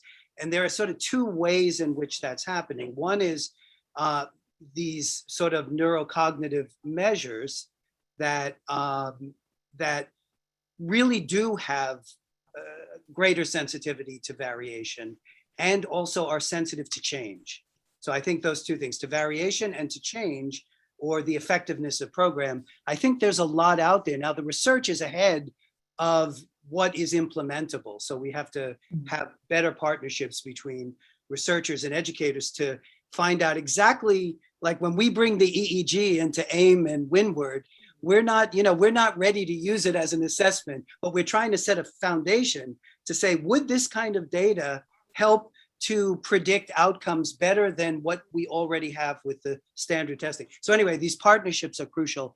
But sort of more deeply on this, I think that we do have to be sensitive to longer term change. And what this means from the point of view of research nerds like me is we need to have better tools of analysis. I think Tim would agree, and others, that we have lots of data and there's lots of sophisticated, you hear all these things like machine learning and big data and deep learning mechanisms and big data, all of this kind of thing. Well, we're working with those folks and those things. And if we could get in, again, just as a quick sort of suggestion, if we could start to pool data at the level that, for example, it was done in Arkansas and then extend it to a larger data set, and we have comparable measures, then I think we could take advantage of some of the new data analytic approaches that are quite powerful and quite predictive, not just of the average, but of the variation. So, from as a researcher, I think we're getting closer to more sensitive measures. And if I may, just one more quick example. At the very end of my presentation, I talked about some readers. We have some tests that assess whether the reader's relying more on the phonological mapping or more on things like imageability, which is a not so good code. And it's this is sort of angels on the head of a pin, but it comes down to this. When we develop these tests and we use them in our NIH studies with Robin and Maureen and the others, it turns out that they did a better job of predicting treatment responsiveness, which is the brass ring, than any of the standard tests that we use. So all of our standard tests were limited in their ability to capture these individual differences that are so important to figuring out if this doesn't work, what might. And so anyway, there are new measures that are getting more and more sensitive. And I think that we can bring them in, but before we ever even get to that point, we need common assessments that are agreed to by large numbers of program directors so that we can do big data analysis. Anyway, sorry, long answer. I hope it wasn't too much. So thank you, Dr. Pugh. It was an excellent answer. And we see some comments in the chat that if I can share this one, I think I can certainly relate to this. We often say that the LEAs want one early assessment as long as it's the one assessment that they like, right? Ms. Chappelle had shared that. So we say that a lot, right? They want it, but then if you outline certain assessments, they're not too happy if it's not something that they prefer. Hey, Don. It's a challenge, yes. I just want to throw one other thing that complements what Ken just said and gets more at this. One thing that a group like this could also do with having common measured is the power as far as prediction is going to be in cumulative risk models. So we've got something that's about to come out. Man, we've been pushing on it. But by adding in additional risk factors that are not on your standard universal screener, such as a score on an ADH measure and other risk factors, we're able to see those kids are at most risk. And then we're able to then predict, in this case, early on to a 2-year dyslexia-specific intervention. However, the model likely will hold in this earlier work in kindergarten than 1. And the other thing that we've added in is we're looking at emotional factors as well. So reading resilience, which is a measure that Wanzak, Alateva, and Pesher have created, as well as grit. And we're trying to see if these other factors might come into play that would be more analogous to these ADHD type of emotional executive function types of things, and the override of, the catecholamines and the limbic system just exploding in your amygdala, just shutting down your prefrontal cortex, and you just can't learn in those moments. So there's some advantages that could be made that would be not different measures, but also just different ways of using, calculating, and showing the results back. And I think that complements a little bit of what Ken was saying. So and those aren't hard measures to get and to add into some type of dashboard view that could be shown back to schools to move things forward. Yeah, can I just quickly add, Tim, we're on the same track in terms of socio-emotional as well as executive function contributions. We've been finding, and I know Maureen's work as well, has been looking at a variety of these factors in terms of response to treatment. But it does remind me of one other thing. There's a lot of development underway for smart devices that can track people and not track them against their will, but track and have people do frequent testing and frequent assessment. There's a group at the Child Mind Institute in New York developing these technologies, and this kind of thing can get you the kind of data at scale and scope that we need in order to maybe get to the next level of recommendations, at least from the researcher's side. And so it would be great for a group like this to consider not just what is best assessment, but how can technology increase the scale and scope of who we can reach, especially under-resourced communities. We've got a So we've got a colleague, Ken and I do, that calls it his lit bit that he wants to create. So you've got your Fitbit. We have some people that want to create our lit bit that's going around and tracking that, as well as your emotional well-being bit. So I know that we already drowned in data, but with proper support and the right appetites and motivation, there's some pretty incredible work that we could do to actually bring this to the 21st century. So I think that's really neat. Dr. Gillis, were you going to add something? Well, I was going to go back to something that you talked about, Tim, in your presentation, and showing the comparison between two different screeners that are very popular, right?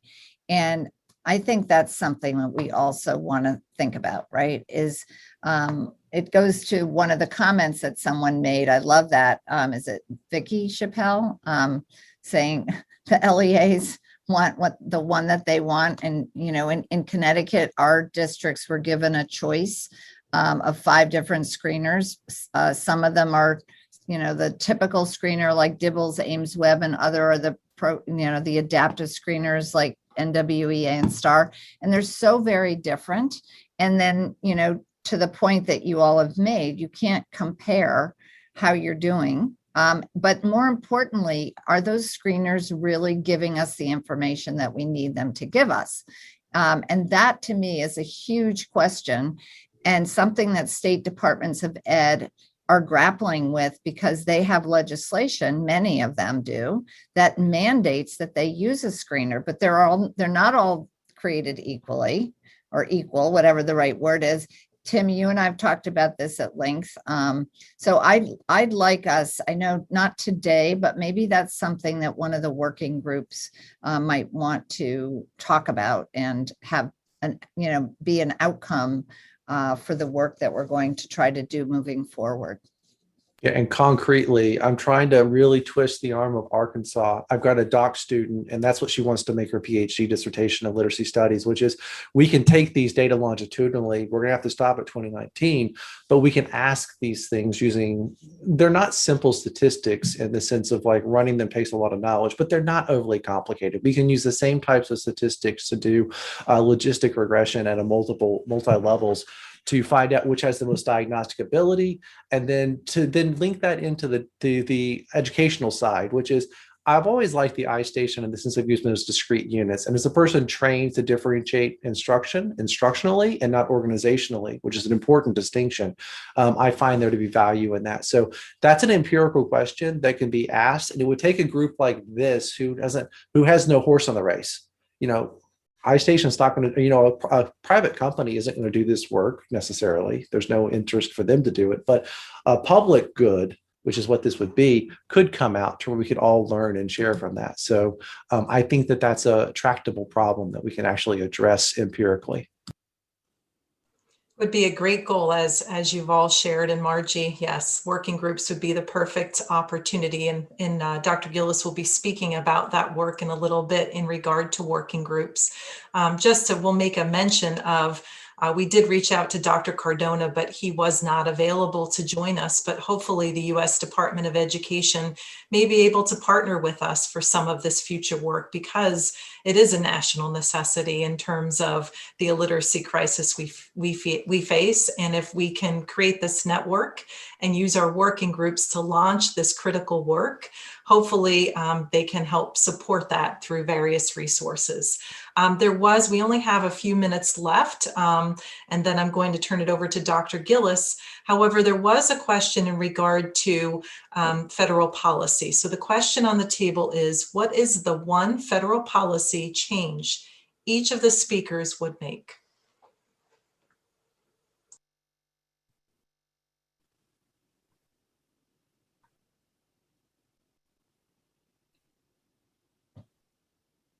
I see many of you in deep thought. Would anyone like to answer that? Ken? Well, I think I'm least competent to talk about the policy, if the federal policy. I think the others should. I can say that when I read that question, I thought of federal priority, rather than sort of education policy, which is a little further from my expertise. And I think that there are a number of areas we've identified by working with educators as partners that need to be more researched and where there needs to be more federal investment. One of them is what kids need to get to school. Even though we know some things, we actually don't know as much as we thought we knew about what readiness for literacy looks like in terms of cognition, socio-emotional development, and language.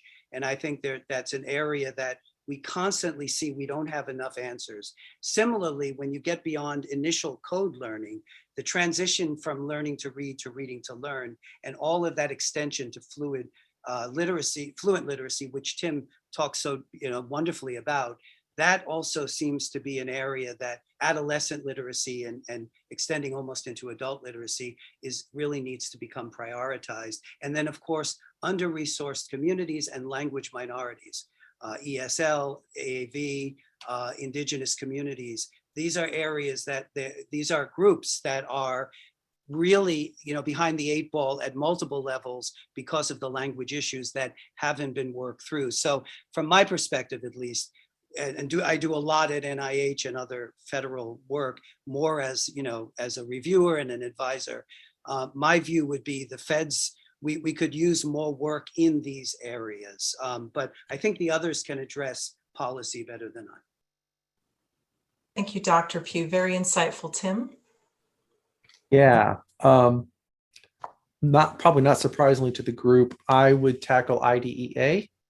And I'm not going to name names here, but I have a dear long-term colleague. We were on professorship as junior faculty and kind of grew up, and she got appointed to a fairly high-level post in the Obama administration. And I was getting her recently and asking her about these types of questions. And she says, follow the money and the funding structure. So I would say that we would address IDEA and we would ask a simple question, which is based off of the science of reading in particular, which leads the race as far as it comes to disabilities work when it comes to education. What do we know about structurally how we need to implement that in school? And is this siloed approach that we normally find in special education needed?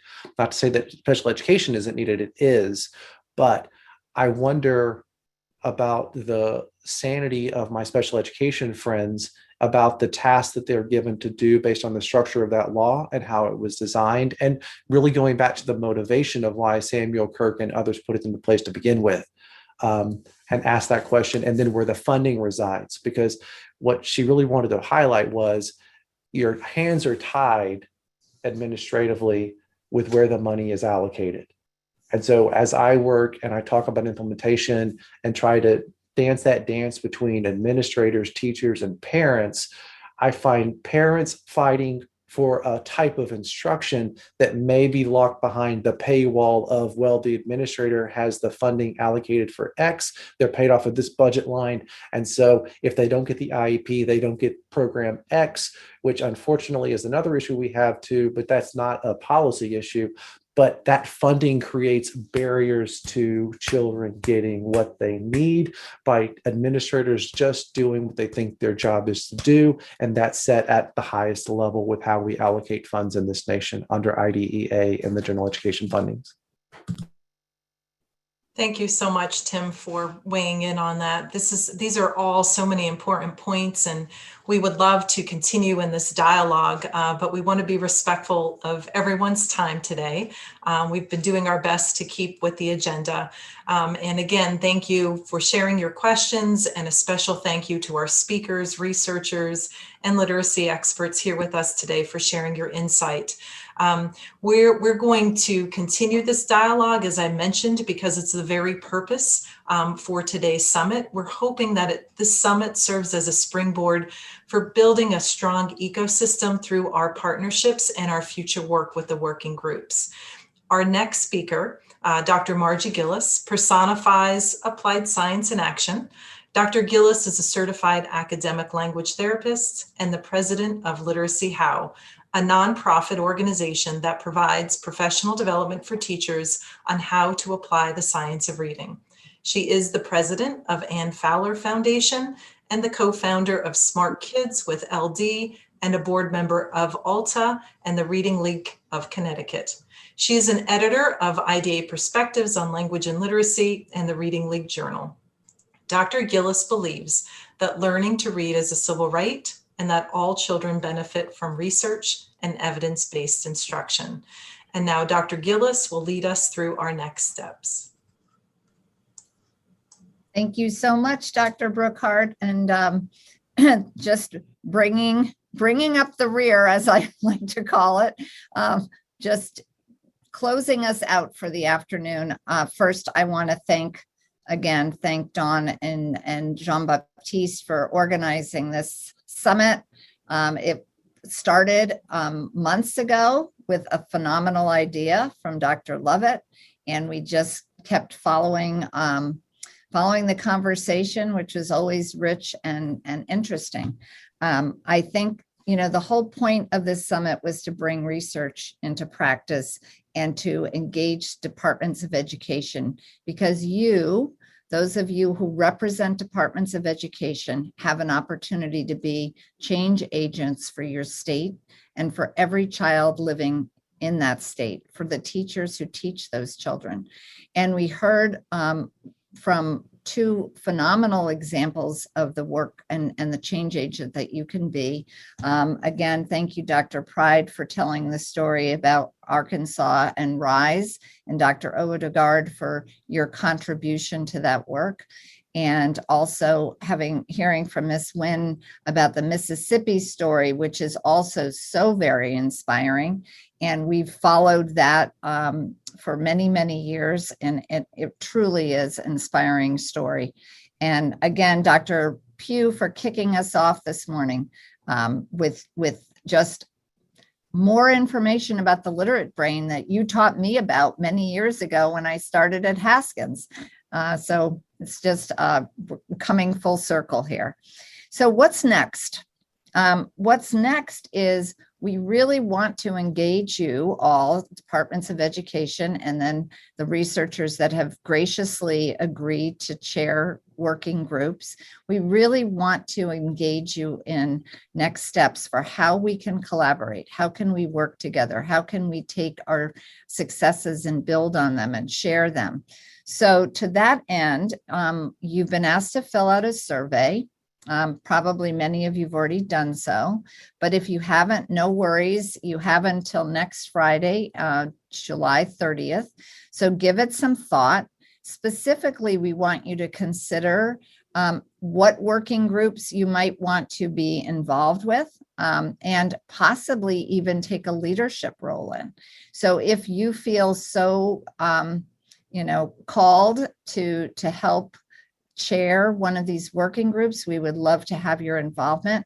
We have 4 groups. The first is foundational literacy skills in early childhood, and Dr. Odegard has agreed to co-chair that group, and he will be joined by Cindy Hadeke. Am I saying that correctly? Hadeke at AIM. Did I get that right? Good. I'm assuming the answer is yes. And so that working group I know will be very popular. Some people have already raised their hand and asked to join that one. The second group is secondary struggling readers. So middle school and high school. And that particular working group will be chaired by Dr. Phil Capon, who is at the University of Texas, Austin, who's joined us today. You can raise your hand, Phil, if you're here, so people see who you are. Also, Cindy, you could raise your hand too, so people know who you are. Thank you, Cindy. Our third group is multilingual learners. I'm very, very happy to see Dr. Elsa Cardenas Hagen. You can raise, you heard from her, she's waving. She's going to be an amazing asset to that group. And we have someone who's tentatively agreed as a DOE person to co-chair. And if one of the other departments of ed would like to be involved in that in a leadership role, that would be great. And please indicate that on the survey. And last but not least, our fourth working group is students with learning disabilities. And that particular group will be chaired by Dr. Ben Powers, who was hoping to join us today, but was not able to do so. And we have an opening for that particular working group. If you, as a Department of Ed representative, would like to co-chair. But either way, we want you to feel free to join 1, 2, 3, or all 4 working groups. Not the same person would join all 4, presumably. That would not be maybe advantageous for anyone, but rather, a representative from your Department of Ed could join each of those 4 groups. We scheduled the time so that would work well. As you notice too, we have the 4 months. So 4 consecutive months: September 16th, October 19th, November 18th, December 16th. So 4 consecutive months where you'll be engaged in very, I think, interesting conversations, troubleshooting, problem solving, sharing, building a repository of resources. The sky's the limit. We're going to let you as a working group kind of think about what would serve other departments of ed moving forward well. So please know that you have some, autonomy in doing that. The purpose of these working groups, just to reiterate, is to share success stories. So we didn't get to hear from a lot of the departments of ed here that were joining in, and I really wanted to hear what are your challenges? What are your biggest hurdles that you have to face? How can we help you? So we're gonna talk about that. Also, just networking. This whole idea of working with researchers, the researchers that shared with you today really care about implementation. They love their research, but they also recognize the fact that the research is only as good as the implementation and the translation of that. Is it really doable? If it isn't, then that research is not as important or relevant to the students that we hope to influence. We also, at the end of these 4 working group sessions, will have some kind of report that we'll share with other stakeholders and the United States Department of Ed. We're very hopeful that our former commissioner from Connecticut will be inspired to hear from us and take our recommendations and our reports seriously. And as I say, that would be the ultimate goal to some of the points that you made, to change federal policy. State policies are very important too, but federal policy would be a wonderful ultimate goal. So I believe that is that. Did I cover everything that we talked about, Dawn and Jean-Baptiste and others? Dr. Gillis, you did a beautiful job. Thank you. And we certainly want to say thank you to each and every one of you who took the time to join us today. We recognize how busy you are and what a difficult year it's been, through the pandemic. So we thank you for your tireless efforts. We really want to be a partner to help you move forward, to help you work smarter, not harder. There are brilliant minds in our network that we would love to tap into to be able to provide you additional supports and resources. So just in summary, Dr. Gillis had mentioned regarding the survey. Jean-Baptiste has done a beautiful job in the logistics. He will be following up with an email sent to you. The survey link will be included. You have until next Friday, so no worries if you didn't have a chance to fill that out. We know there are a number of questions on that, but please, if you could kindly submit that to us by next Friday, July 30th. And then on that survey, you'll also be asked about working groups. So please select a working group. If you know colleagues that weren't able to make it today, please pass along this information because we would love to have them join us. And again, thank you to all of you, and a special thanks to our wonderful speakers today. We greatly appreciate everything you've done to bring this summit to fruition. Jean-Baptiste, anything else? No, that's it. So I would say thank you again, and I guess have a great summer for who didn't have holidays yet. And Dawn, let me just throw in my special thanks to you for great leadership on this project. Thank you. Oh, thank you. Yes. It's definitely a Love team effort, everybody on the call. So thank you so much. Have a wonderful evening, everyone. And thank you again. We look forward to more collaborative work with you. Thank you. Take care.